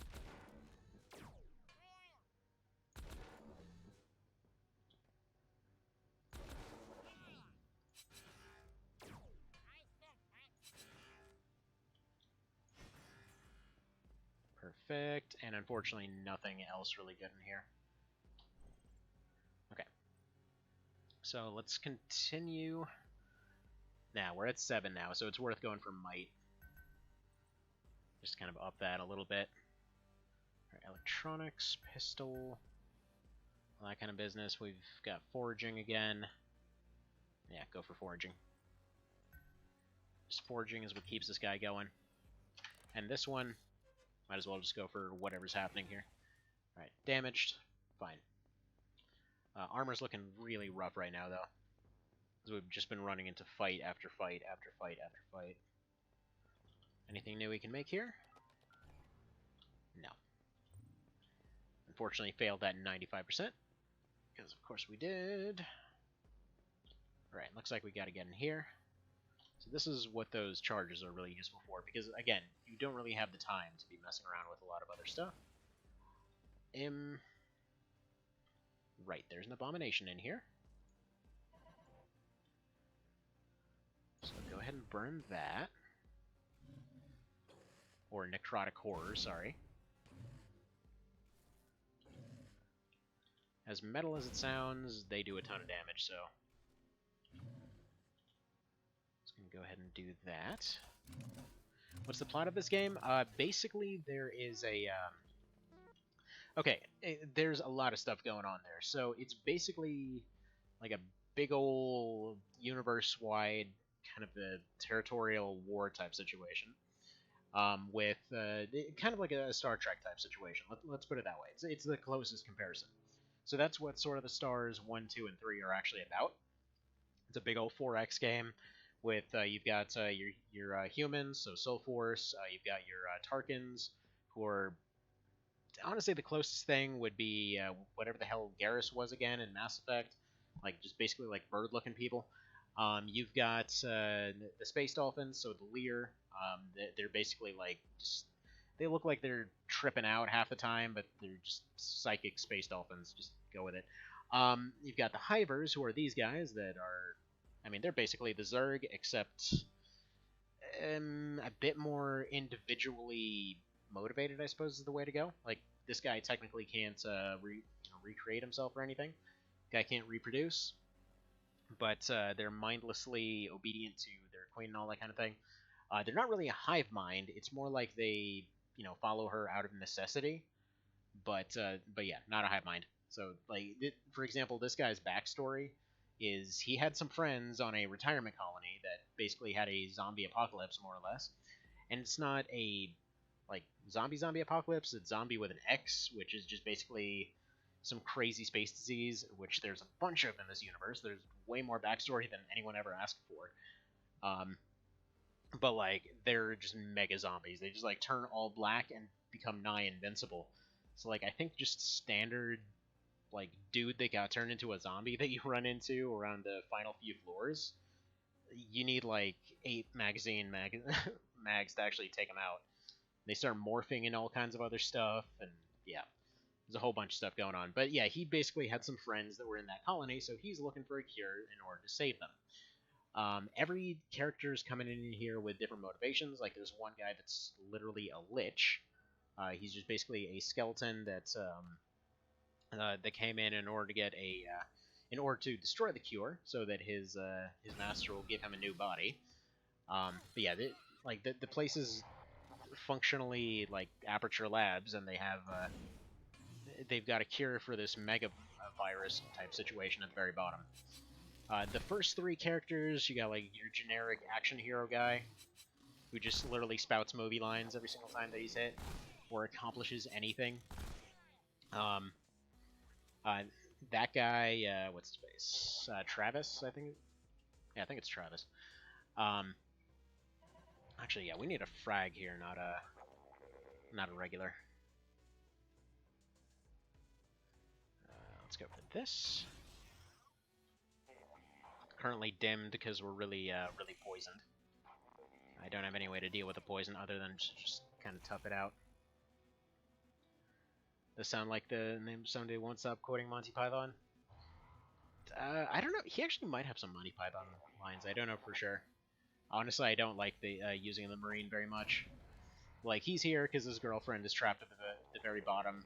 Because, he's the generic action hero guy. He has to be rescuing his girlfriend. The scout is her sister. The engineer is just some random guy that happened to have found out about the whole thing while he was at work. So, like, he's not very good at fighting, but he's the best at crafting. Then in the second expansion, you got the warrior, who's this guy, being all terrible, who basically just had some friends in the colony. So yeah, the setting was all in the intro that I was letting play out at the very start. It's just like it's a retirement home for veterans of all the space wars, and there's just a few people that happen to know what was going on at this facility, so they went in there to try to figure it out. And so yeah, oh boy, or they're trying to get the cure more or less. Even though 9 times out of 10, by the time you get to the bottom, you are in such a compromised position that there's no possible way you ever could have gotten back up. But some runs go better than others, I suppose. But yeah, second expansion. Let's see, who else? You had the Scion, who was just overpowered by any possible definition, who came with all of the psionic additions to the game. Actually, I think I'll use an HE here. There we go. Missed, unfortunately. Since at this point we're just burning resources because I can't afford to keep these fights going. Armor's down to 33%. I love how the two scariest rooms are the engineering and security rooms. You just had them on either side of each other.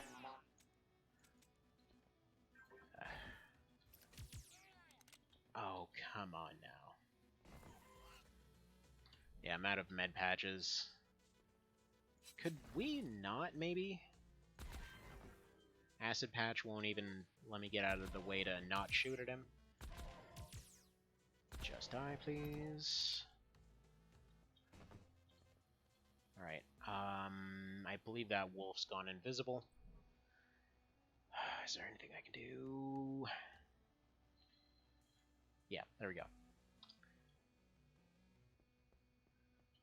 So all enemies are locked in place. Lets me see what's over here. For not as many turns as I thought. Oh boy. Well, at least we can go over the plot. Yeah, too many, exactly. What was that run? Alright.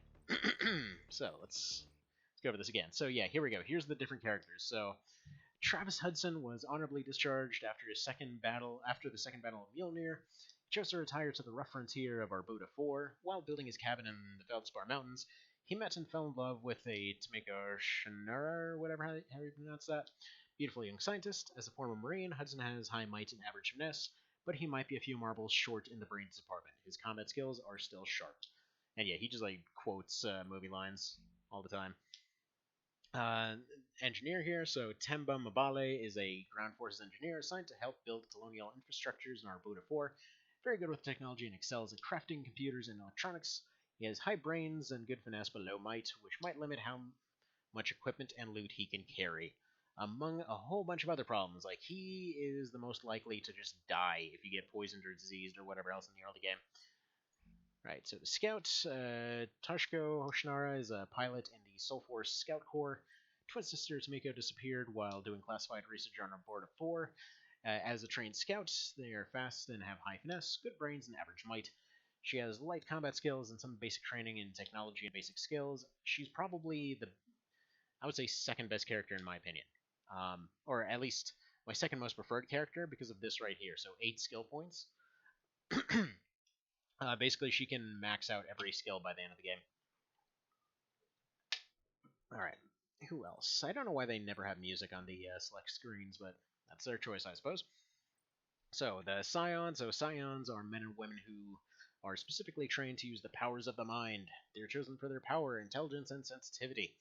Lu Ling is a military Scion assigned by Soul Force to track down and recover the missing scientist Miko Hoshinara, who is believed to possess unusual abilities by the High Command, which is just, like, I mean, they're here to recruit her. Like, it's, yeah, okay. You know, there's kind of a whole zombie outbreak, but okay, whatever. But yeah, no, he is ridiculously good. So, decent stats all around. Starts out with a stealth suit. Telekinesis at 40, which is just enough for Telekinetic Fist. Power of 75. He is the second best Psi user at the very start, but by the end, he's like the best overall one because he doesn't have any downsides to him. His regeneration for it is ridiculous, and he can just basically TK Fist stuff the entire way. Like 90% of his run just consists of sitting in a room, resting, like just finding a bed, resting, using manifestation to make free food, and then just like TK fisting everything. Just like run up, like shoot it once, the thing explodes, go back, recover, do that over and over again for like a month. It's kind of iffy. This is the character that I first won the game with, and probably my favorite, or second favorite rather. So the Ranger. So Warrior is a Tarka Ranger, acting as a scout and spy for the Tarkasenian military caste. They're the lizard folks. They kind of look like birds a little bit. Chosen for speed, intelligence, and adaptability, Rangers are frequently dropped onto worlds, either solo or in small teams, to survey or gather intelligence on alien colonies and military installations. Soul Force's file on Warrior contains little information beyond her name. But yeah, she comes in with decent skills and pretty much everything. Has a sword that can hit an AoE, has 1 extra movement compared to everybody else, and on top of that, just he's just really good in general. Comes in with a magnum, comes in with a utility belt, so one of the few that has a inventory expansion right off the bat, and so has some of the higher health. So she needs less skills and stats because she's got more to start with, like 50 plus in almost everything. So the warrior here. So Hiver Warriors are born and bred to battle for the glory and honor of their maternal clan. Rapari is a Hiver vegetarian, or sorry, veteran, though he probably could be a vegetarian, whatever. Veteran who was adopted by human colonists on Arbuda 4 after his maternal clan was destroyed. He is searching for a cure to the zombie plague which has afflicted his human friends and neighbors. And yeah, massive Derposaurus here. It says that his health ups are the best. I don't know. That's the weird part. His health ups are the best, but his actual starting health is some of the lowest, as far as I can tell anyway. So I don't know. It's weird. His health feels way lower than it is, and it's probably largely because of regeneration. So let's go ahead and move on here. So the Seeker here, the Seeker is a reconnaissance agent for the Black Swimmers, the military of the Lear race. Abe was sent to Arbuda to investigate rumors of the Blood Weaver, one of the 7 war criminals still at large and actively hunted by the Lear for their crimes against sentience. The Lear have powerful offensive and defensive psionic abilities, but without armor of some kind, they begin to dehydrate and die slowly. So yeah, they basically, where is it here? Moisture suit. There's only like 4 or 5 moisture suits in the entire game. The odds of getting another one are super rare. So for all intents and purposes, he's a glass cannon. Like, he starts off with the single most damage that anybody can do. Let's see. My editor brain immediately went, I think they mean sapience and not sentience. Um, maybe? It's weird. There's basically stuff in the background going on in these games where there's literally stuff that's just like out to basically blow up anything, like just not allow thought to exist. Like anything that exists in thought or that has the ability to think whatsoever needs to go away, kind of situation. Which is going to be some of these other characters that are coming up that are part of that group too. But yeah, I have no idea. I have zero clue. Like I said, there's like a friggin' Bible's worth of backstory and all this stuff, and I've only kind of sort of touched sort of the stars of the actual games. So there's a lot of stuff at that point that I don't really get. Anyway, it's only because I suck at 4X games. But yeah, so Space Dolphin, if his moisture suit gets blown off, he just starts dying. Funnily enough, one of the things that they forgot to fix in the base game that I think the quality of life mod might have fixed is if you go to a shower, he can't rehydrate in a shower. No idea why. Anywho, so the Striker, this is another one of my favorites, even though she's the slowest. If you've played NetHack, this is probably your favorite character. So a Striker is a mercenary of the Marigi race, often hired to steal valuable objects or sabotage critical facilities. Strikers pursue dangerous missions which require stealth, cunning, and expert violence. Is that a dragon? Yes, that is a frickin' space dragon. And violence. Nemesis is, yeah, their name's Nemesis, apparently. Nemesis is an adventurer and thief who has come to Arbuda 4 after finding an ancient codex which speaks of a hidden underground facility filled with horrors, treasures beyond price. Murigi have respectable psionic power, but they forgot to put the rest of that in there. It might be a space griffin. Yeah, come to think of it, yeah, you're right. It's basically a space griffin. But yeah, no, this guy is, or this girl here is easily one of my favorites. So this one and the warrior are the two that are able to use heavy weapons without power armor. So if they find like automatic bazooka or they find a plasma cannon or something like that, they can just use it. They don't need anything special. But the reason I said that this plays like a NetHack character is because they only get one movement. So take an action, take a movement, whatever. Your turn's just done at that point. They have the ability to mind control robots. They basically have all kinds of technical skills just out the ears here. So rifles and electronics and spears, as far as their specialties go. They're the only one that specializes in spears out of the entire group. The thing is, though, you need to have cells. They only start out with 8 batteries. You need some way to keep all their equipment charged up.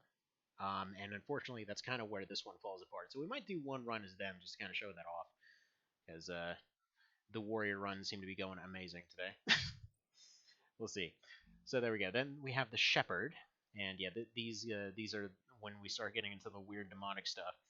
So Enoch is a Prester Zool, a holy warrior sworn to protect and serve. As a shepherd, his powerful charisma can give him a chance to subordinate any Zool he encounters to his will. He has come to the pit to bring salvation to the people of Arbuda, thwart the Bloodweaver, and destroy his depraved minions, and to redeem his own soul, born of blood. He is now a pilgrim seeking a higher path. So yeah, he's basically like a friggin' demon mind control super beast that found Jesus. It's pretty great. Yeah, it comes out with a knife that disables scions.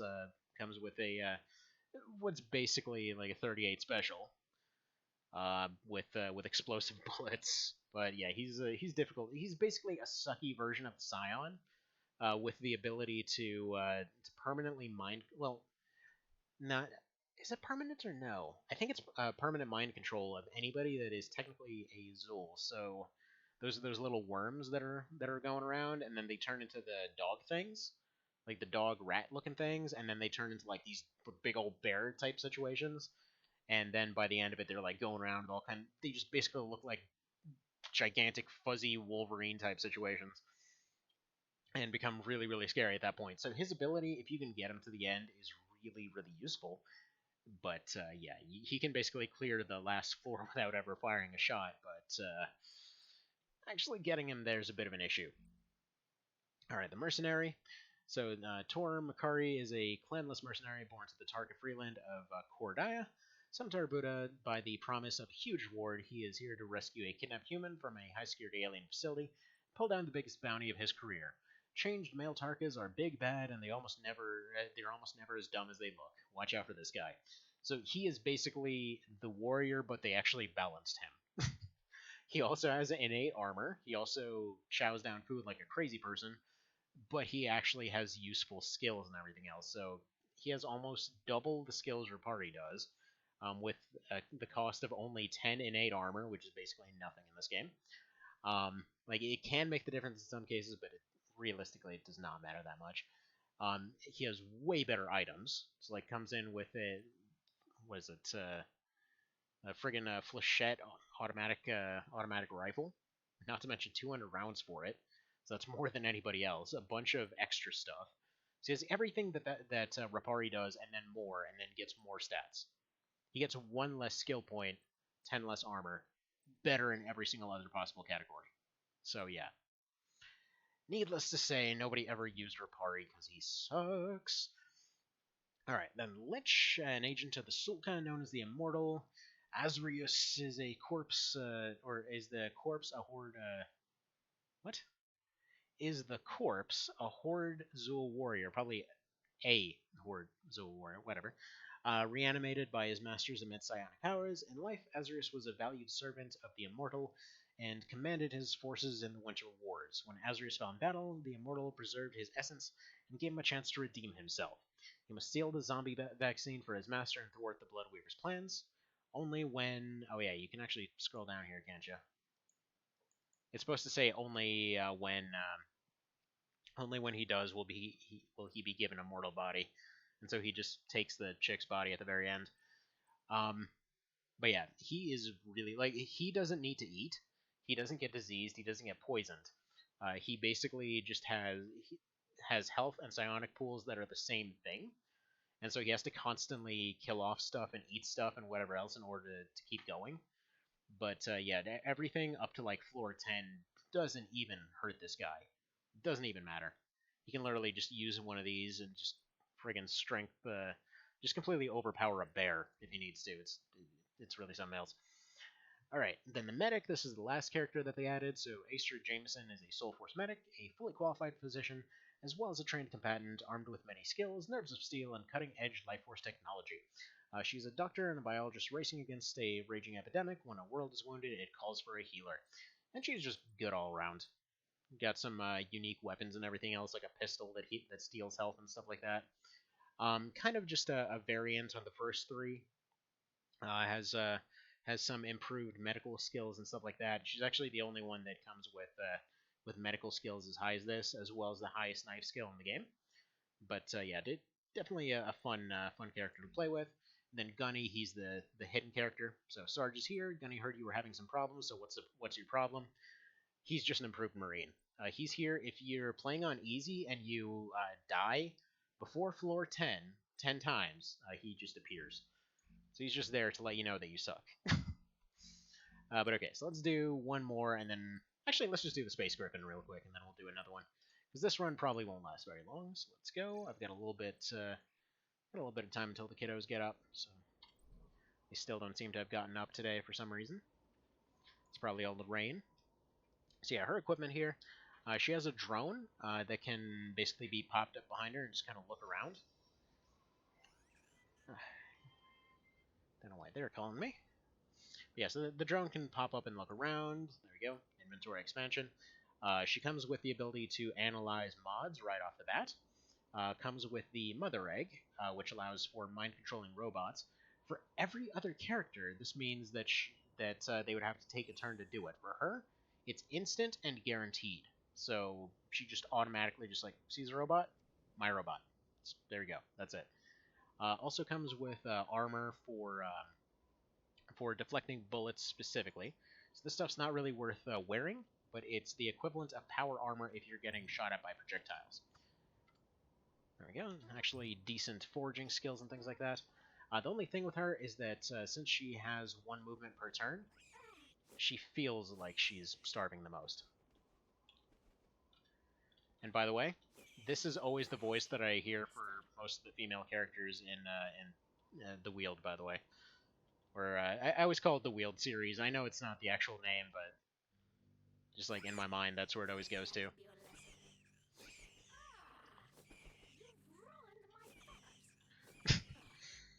But yeah, she always complains that things are ruining her feathers.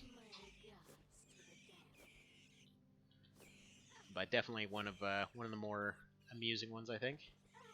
Usually, with her, there really does make a lot of sense to try and maneuver anywhere, because again, she can't really maneuver anywhere. That's why she's got her spear. She has a spear. She has a very high penetration laser pistol. Generally, oh yeah, already dead. I should have just taken that level up. Does she have 4 legs, 2 arms, and 2 wings? Is that a Griffitor? Yeah, 4 legs and 2 arms.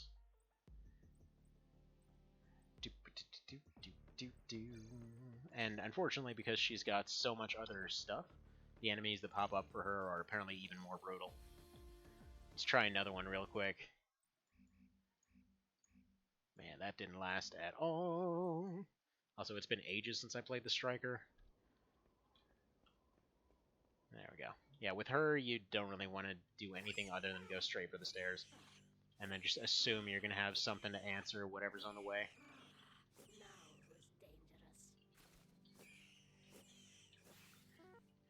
So yeah, the spear will basically kill any of the little stuff immediately. She tends to be way more accurate compared to Rapari there.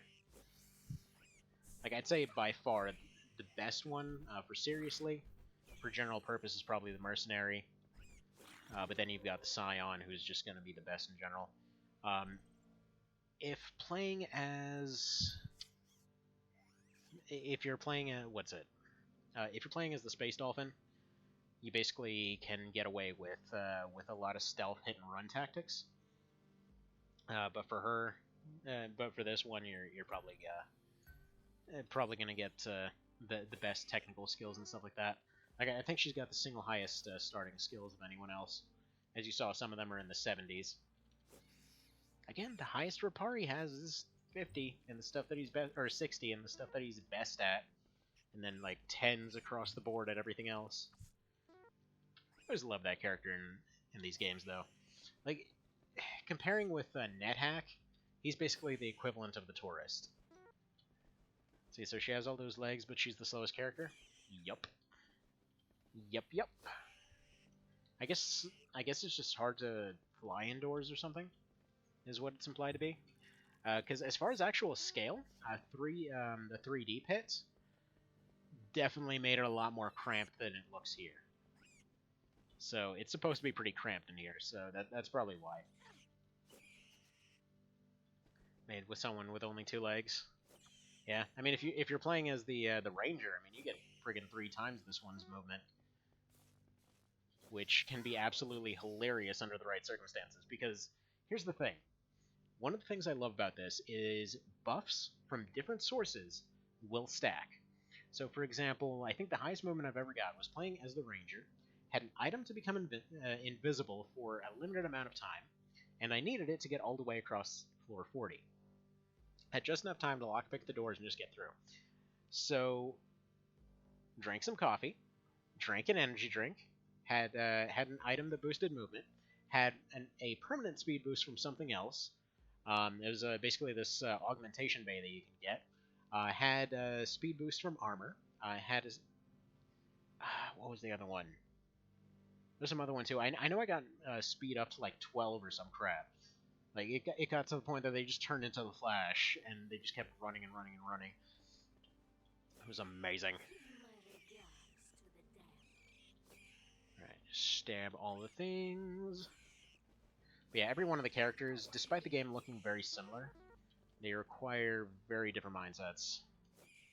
Like with her, the idea is just to kind of always be aware of what's in the room, because she has no back out ability. I mean, she's got the best skills, but if she needs to back out, no luck. So, like, normally you'd want stuff like pheromone grenades and stuff like that. Oh. Well, that's not a good one. Alright, get that spear up to 63. Get that foraging up, and let's say manifestation. Go for Toxos on this guy. Yeah, even that wasn't enough. So she doesn't really have any DPS stuff. She has that drone that she can launch. It's a one-time use thing, though. So that didn't go too well. I know some folks say that she's supposed to be borderline OP, but I'm just not very good with that character.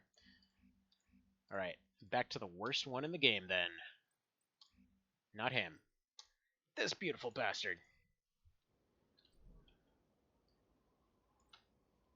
Because I have an excuse to never take his armor off. There we go, ice gems, come on. Oh, awesome. Beautiful. Oh, actually got ice gems, holy crap. That never happens! But you can potentially get a free level on the very first floor, which tends to speed stuff up a lot. Not to mention you get a foraging check out of it. There we go. Fantastic. So let's go ahead and go for finesse. Probably should go... Yeah, there we go. Foraging.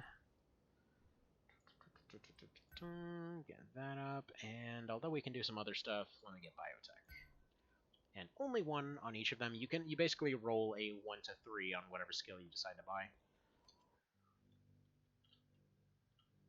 Alright, take out the Cyrat before it starts throwing us around the room.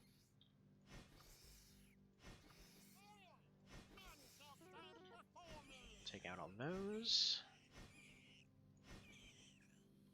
Yeah, usually the sword will do an okay job here. The thing is, sometimes it'll roll just under their HP, and he tends to miss a good bit. There we go. It's like one of those cases where, just like the Marine character here, you can see why in a group they'd be threatening, but individually, not so much. I mean, they seem to like that whole, like, 4-leg, 2-arm thing, though. This guy technically has 4 legs. He's got 2 movement. He's got standard movement. The only ones with fast movement are actually the Shepherd and the Ranger. Couldn't tell you why the hell the Shepherd gets it, because, I mean, the Lich doesn't. He's the same race and everything. Oh. Okay, there's a Fear Bomber here. They're just such a bad unit. A lot of folks have asked for these guys to just never return in any sequels ever. The devs responded by increasing their spawn rate. They randomly like to be dicks to people. Like, well, people don't like it, therefore we must be doing something right.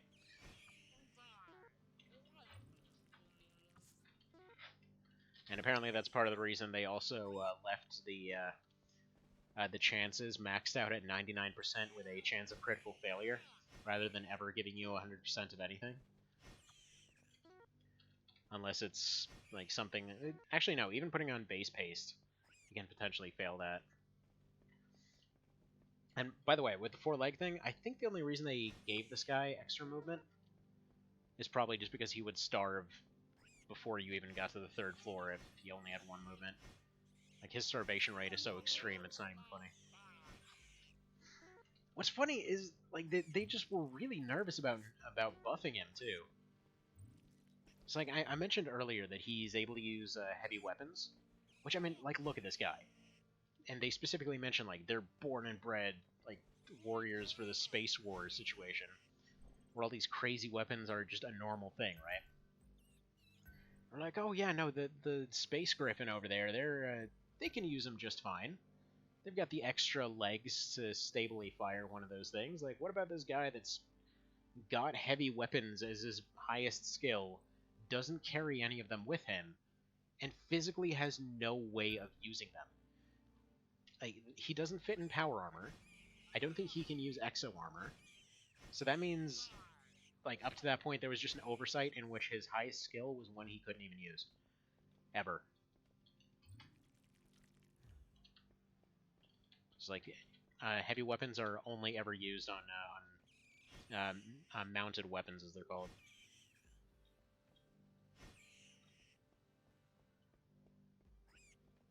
Also, hang on, I'll be right back. One quick second.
Alright, and back.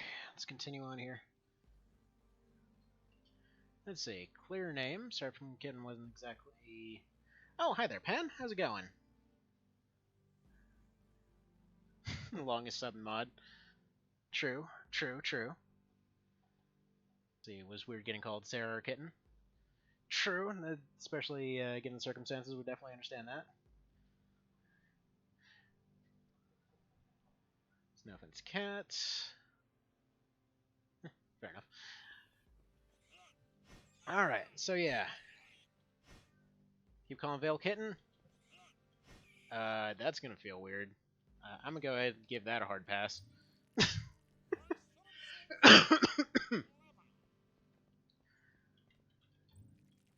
But yeah. So Pan, you ever played this? This utter insanity. So yeah, this is ever played the quality of life mod? Let's see. First time you call your girlfriend Vale by accident is going to backfire for you. Yeah, that'd be pretty confusing. Okay, yeah, so basically quality of life mod fixes the stuff that made the original pretty frustrating. It's like it basically just gives you all of your numbers that you'd possibly need all over the place, like what all the meters are at, what all your conditions are at, just all that kind of stuff, what your actual level ups are. Warns you about double levels. You can update the speed of animations to literally whatever the hell you want it to be. It's handy. It's very handy. And I kid you not, like, some of the community was so friggin' like hardcore about the original, they literally got mad about the fact that you could see your durability here, because part of the game was to go in the menu and stare at the durability. Because this right here was apparently an important part. Tantalizing gameplay. Anyway, moving on. Yeah, no idea. People get, especially in the roguelike community, people get pissed about the dumbest things, I swear. When I was showing off the fan mod, like the actual fan mod of the quality of life mod, I went over to the roguelikes Reddit. I was like, okay, look here, guys, you were complaining about this game having these problems. Look, here's this mod. It came in and it fixed all these problems, and look, you can like it now. I got banned for a while because I was told, oh, it doesn't match like the German definition or some crap. Doesn't match or was it like the Berlin definition or something like that? I don't know. It was slightly not enough like NetHack that people got angry. Like, man, I would love to have your problems. Let's see, you don't think she cares what you call her? Well, I mean, probably. I'm sure you never went in there one day, you're like, hey, how's it going, Foot? And they're like, oh, please don't call me Foot. Like, I'm gonna call you Foot from now on. But why would you call me Foot? No particular reason, Foot. Just, your name's Foot now. Pretty sure that's a good way to sleep outside. Just saying. Man, even the pistol, not the pistol, even the puppy groaned to that joke. I don't know if you heard that. So you doing co-op with Sarabo today? Awesome. Are you by chance testing out the monthly challenge? Because I was doing a thing for that tomorrow. But yeah, gonna be probably after this. I'm gonna finally remember to go have lunch, and gonna be around for it should be around until later in the day. Doing dad stuff. Right now the kiddos are still asleep, so I think I'll be able to have the stream on headsets during that time. I've just got some gigs to get done for folks at that point. I couldn't quite start yet, so I was still waiting for instructions, and supposedly they're going to be done by then. Oh, StarCraft 2? Sounds good. Yeah, every time I see SC2, it makes me think like StarCraft 2 or Soul Calibur 2. Are they into fighting games or no? Soul Calibur 2 is pretty old at this point. Yeah, I don't know why it goes through that process either. Oh wow, look, a floor 5 that isn't... Okay, never mind. Right here, I cannot fire the pistol in this room. We've got a... Let's see, we got equipment storage down here, we got security room over there. any noise will basically result in instant murder. So melee only. Take out that guy. Take out this guy. Why is that triggering them? They might actually be going to respond to this. So you try StarCraft 2 single player, can never find anyone who has, other than the campaign after Legacy of the Boys has in the same plot. Weirdly enough, I've watched the cutscenes, but I haven't played it myself. Like, despite loving, despite loving the hell out of stuff like Command and Conquer and Age of Empires and all that, I don't know, for some reason I just never got into StarCraft. I know, blasphemy. Alright, this is bad. Yeah, stats are completely trash right now because of that stun. Probably not going to be hitting anything. Alright, take the free level. Or take the free level heal, rather. Probably would have died right there if I didn't. Take that biotech.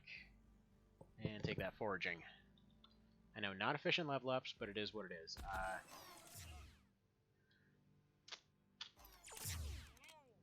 Alright, this is potentially a bad idea, but I need these stupid stuns to stop happening. There we go. Yeah, these surveillance drones, basically, if that console hears some fighting going on, it just starts deploying them. And if you wait too long, it'll just keep spawning them, and it's just a bad time.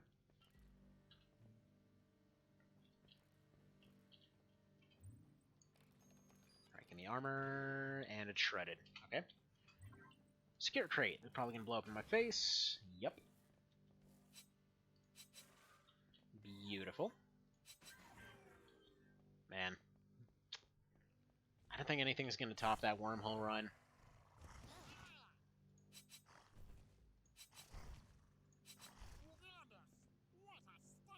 Alright, that's a problem. You need to go.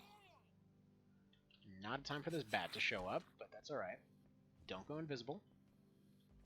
Beautiful. Thank you for cooperating, good sir, and you're dead. And there's a frickin' snake coming. It's gonna chew one of these doors right off its hinges. Try to activate this. I don't really need it, but it's free experience. Let's go ahead and activate this. Disease keeps getting worse. Where's my antibiotics? First off, take that. Stave off hunger for a little bit. Take a couple shots of antibiotics. Just magically cure that disease right away. The future is amazing. Let's see.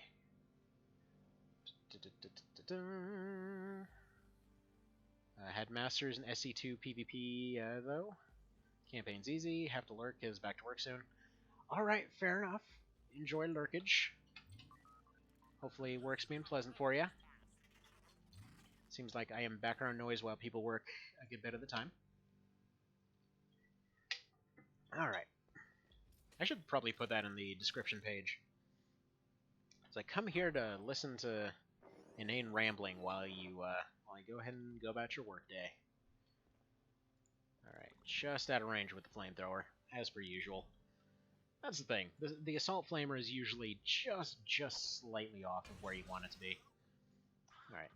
Terrible melee skills at this point, so I'm going to be real bad at chucking these grenades.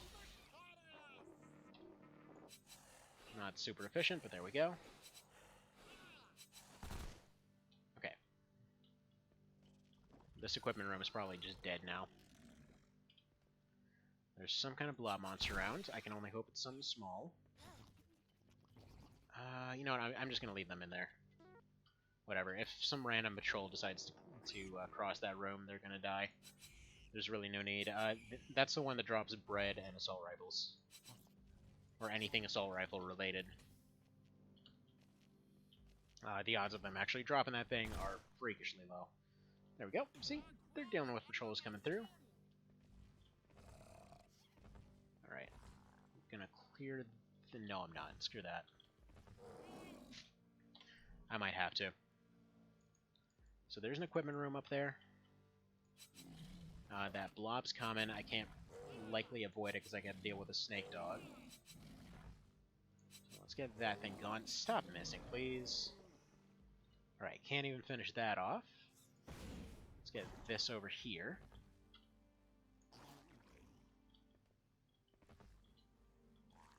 Come on. Waiting for that thing to die of fire. For some reason it's not.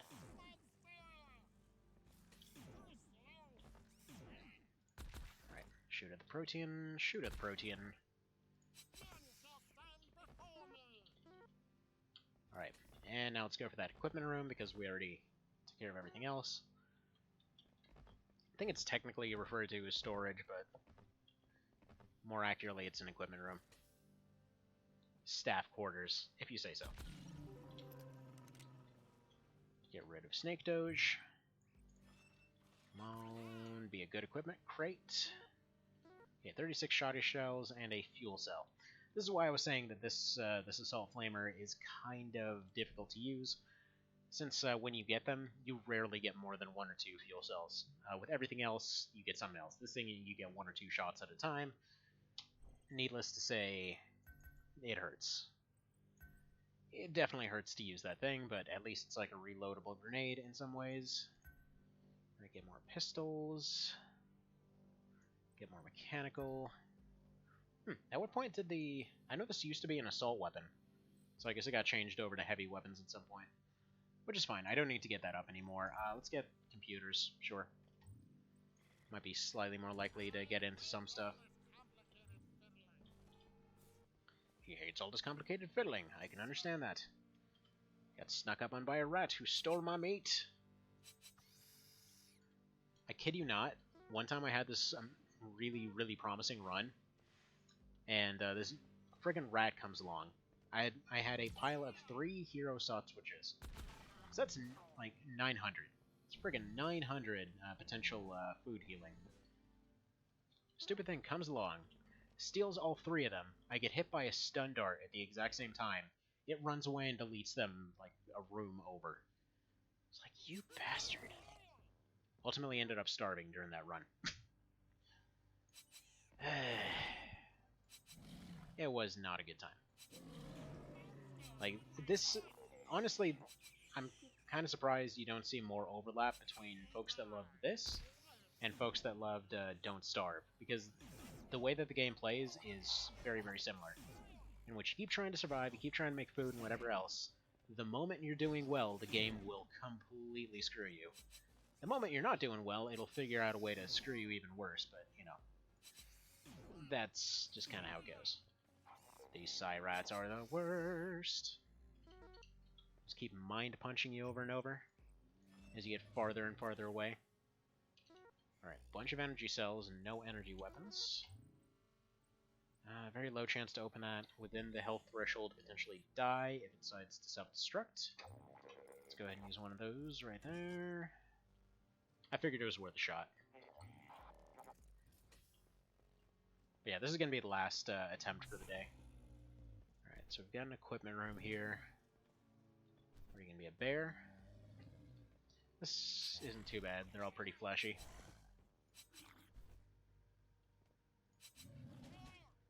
Alright. Got patches, though. Standard bear isn't too much of a problem. When you start running into stuff like King Moon bears and things like that, where they're just going and respawning extra bears. Alright, stun penguin. Okay. There's a golden bear.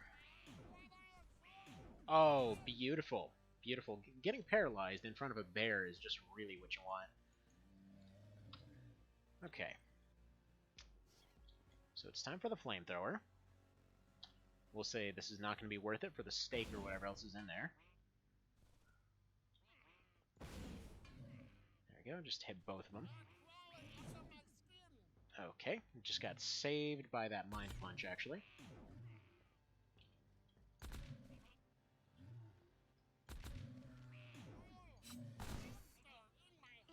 I've got some ribs.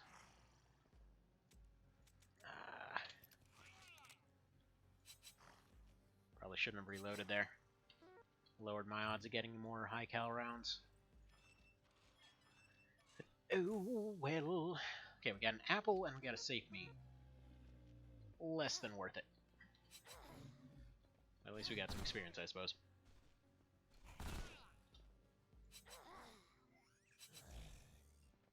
Alright. You, yeah, our Buddha Sapiens, you need to go.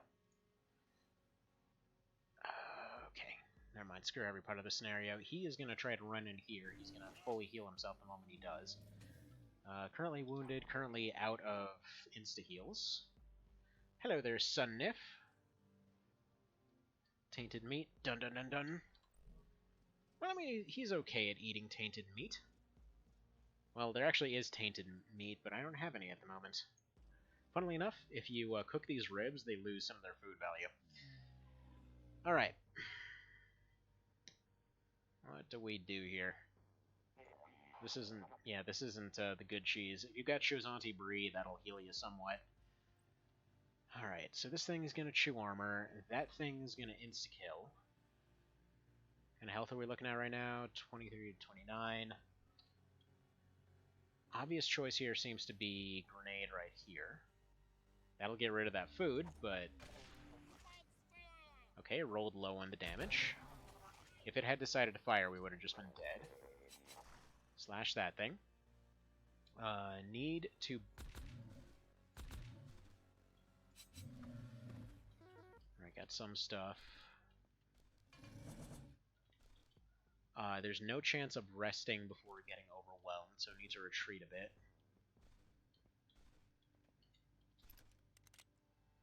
Oh, you gotta be kidding me. Alright. That thing's likely fully healed from that medical room. You are at 107. Alright, Chucklefish. What does the mod do? The quality of life mod adds a bunch of stuff to...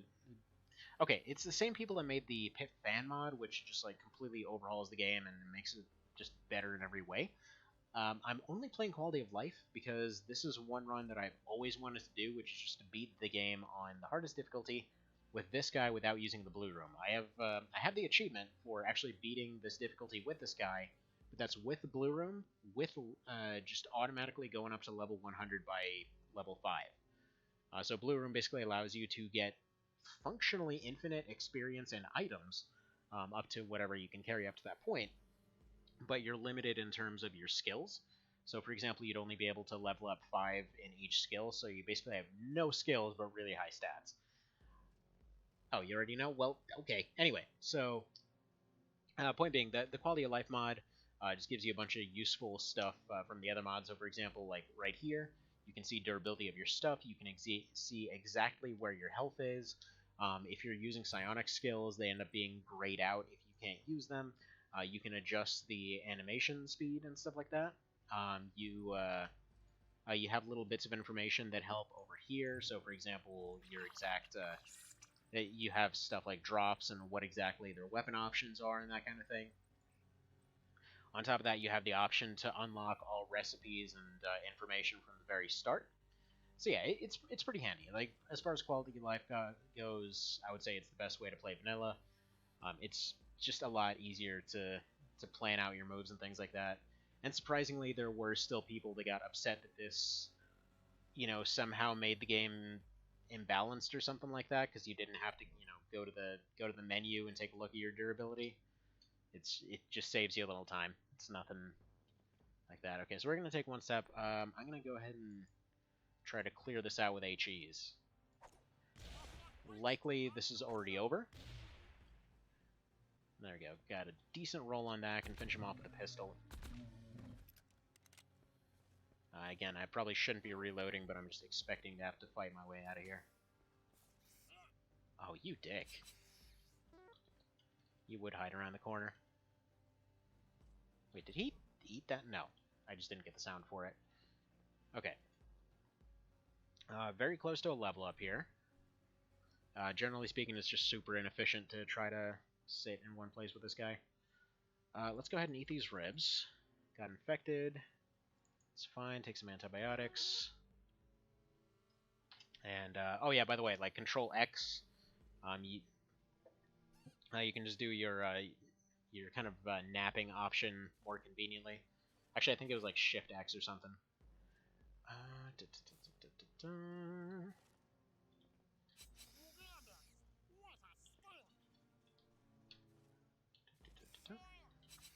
Stop stealing my meats.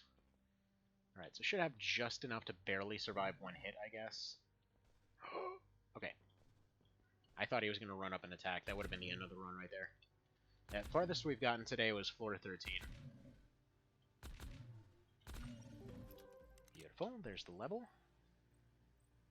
Let's go ahead and go for brains now, I think. Alright, give me that foraging. Sometimes foraging will just randomly proc, so it's pretty handy. Let's go for that, and save that other point for next time. Actually, no, let's take mech. Pretty handy to have. Wait, I love the hell out of this game.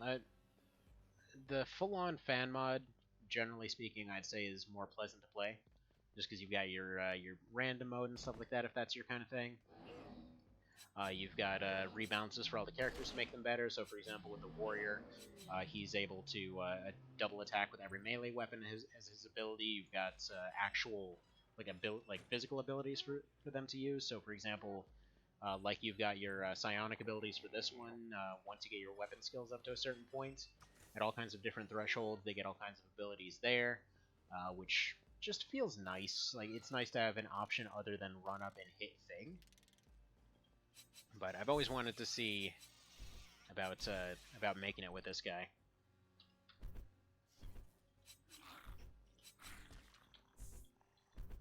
But yeah, if you're looking for the vanilla experience, there's nothing in the quality of life mod that actually changes the balance.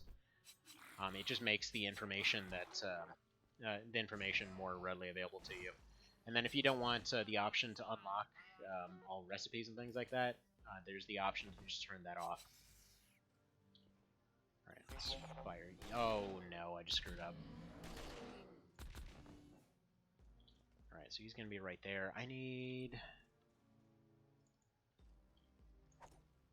right there.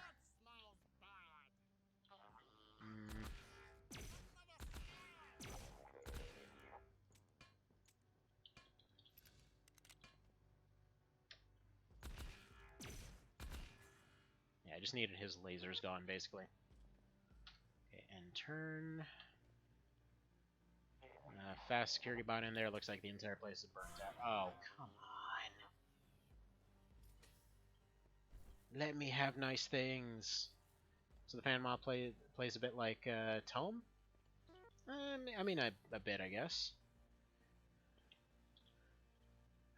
Do I want to just fight him directly? I mean, kinda. He's gonna run up and steal some stuff. Please don't take my Krazen. I could probably go HE on him, but I really want to save that. Alright.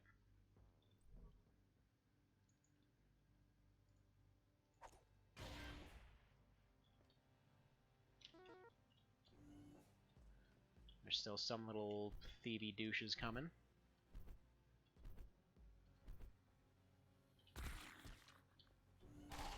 Oh, come on.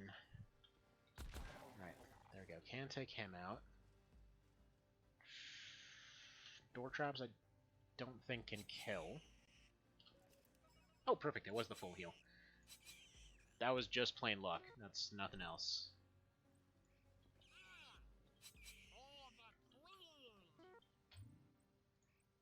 But yeah, I'd say the fan mod plays like a more fun version of Tome, personally. Like, instead of running around and auto-looting and randomly dying, you basically are doing this, but there's more crazy stuff going on. Alright, Bug Boy. 38%. It's worth a shot. It's really good if he gets it. But he can't figure out how to shove a worm in a sandwich, so... oh well. Alright, security room. Huh, you're all kinds of not worth it. Why did I go here again?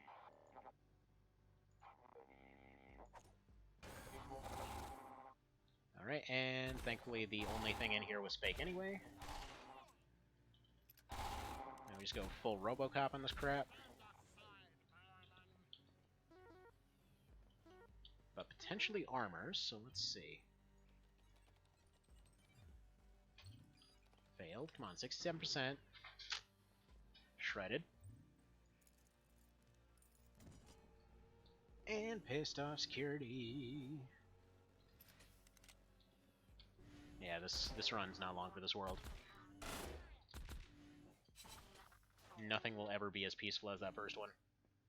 Now you might be saying, why aren't you playing this more cautiously? You know, why aren't you scouting and everything else? This guy has no time for scouting. It's one of the reasons I love having an excuse to completely not scout playing with this guy. Because it's just like, he seriously does not have time. He starves so fast that you legitimately just gotta fly by the seat of your pants the entire time. Which sometimes goes really well, sometimes it doesn't. But this run, I feel, is definitely possible. It requires... Come to think of it, rather than finesse, I think what I'm gonna try for runs in the future, I'm just going full brains on everything.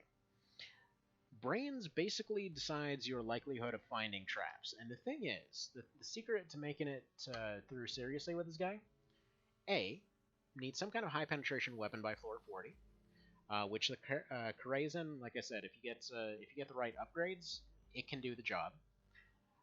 You need... what's it? I mean, as far as clearing out the floor, the Karazen can do the job perfectly. It, like like I said, with the right upgrades, it'll be able to fight the last boss, but it's not ideal. And you would need like something along the lines of 400 shots to be able to do it. You'd need... you'd probably need to find about 6 wormhole traps on the way down. And whether you capture them or use them, it can work either way. Most of the time when you fail to put down a trap, it'll automatically trigger it, which is why those things work well as an emergency escape. Sometimes you end up just wasting them, but I believe it's something like 65% that you're just going to trigger it and fly all the way down. And on quick mode, this means that you can skip, I believe it's up to 8 floors. So you just go way down. Yeah, no, this run's dead. This run is dead. There is 0 chance to win against this blob right here. The Mucos blob. Let's go ahead and take these level ups anyway in case a miracle happens, but yeah, it's pretty unlikely. But I think I'm starting to narrow in on what might be a pretty solid thing here. Sometimes you're gonna just run into these situations. Alright. So, very badly poisoned.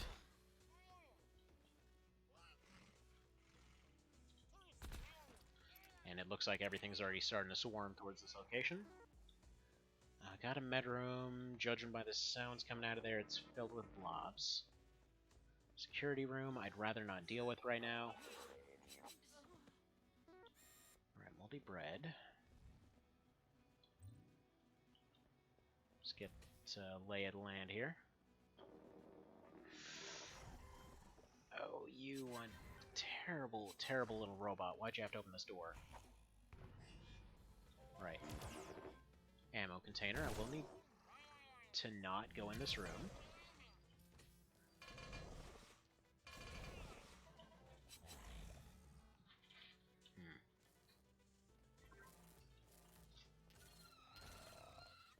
I was hoping to find something friendlier to run in and hopefully get something out of. But that's looking pretty unlikely right now. Yeah, the setup wasn't exactly here to make this one happen.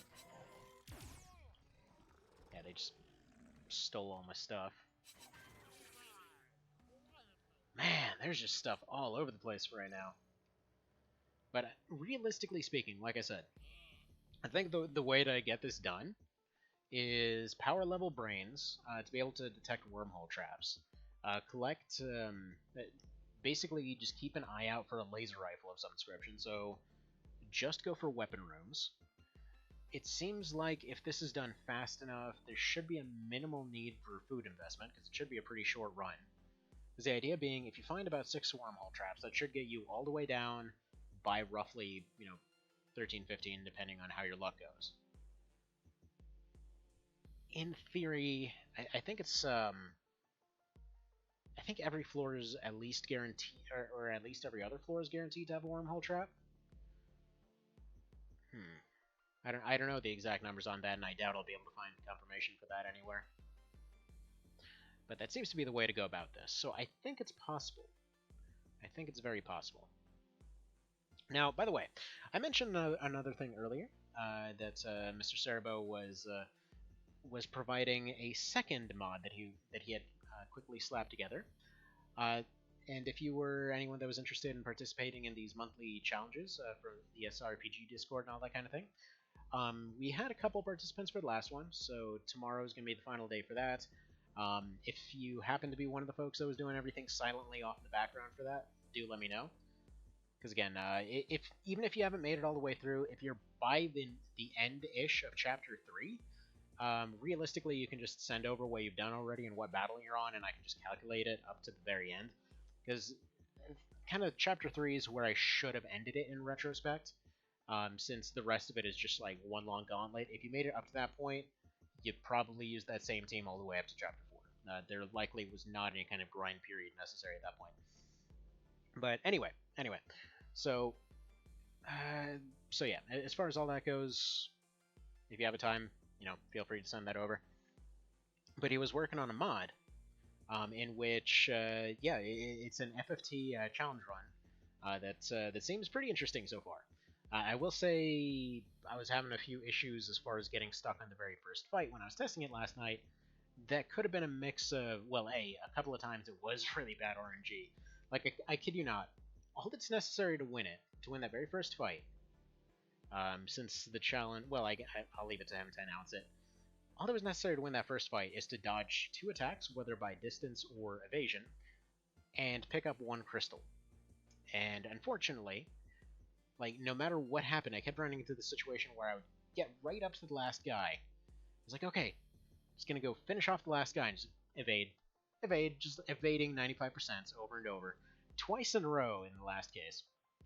Anyway, so I'll be showing off some of that mod tomorrow, alongside doing some X Division.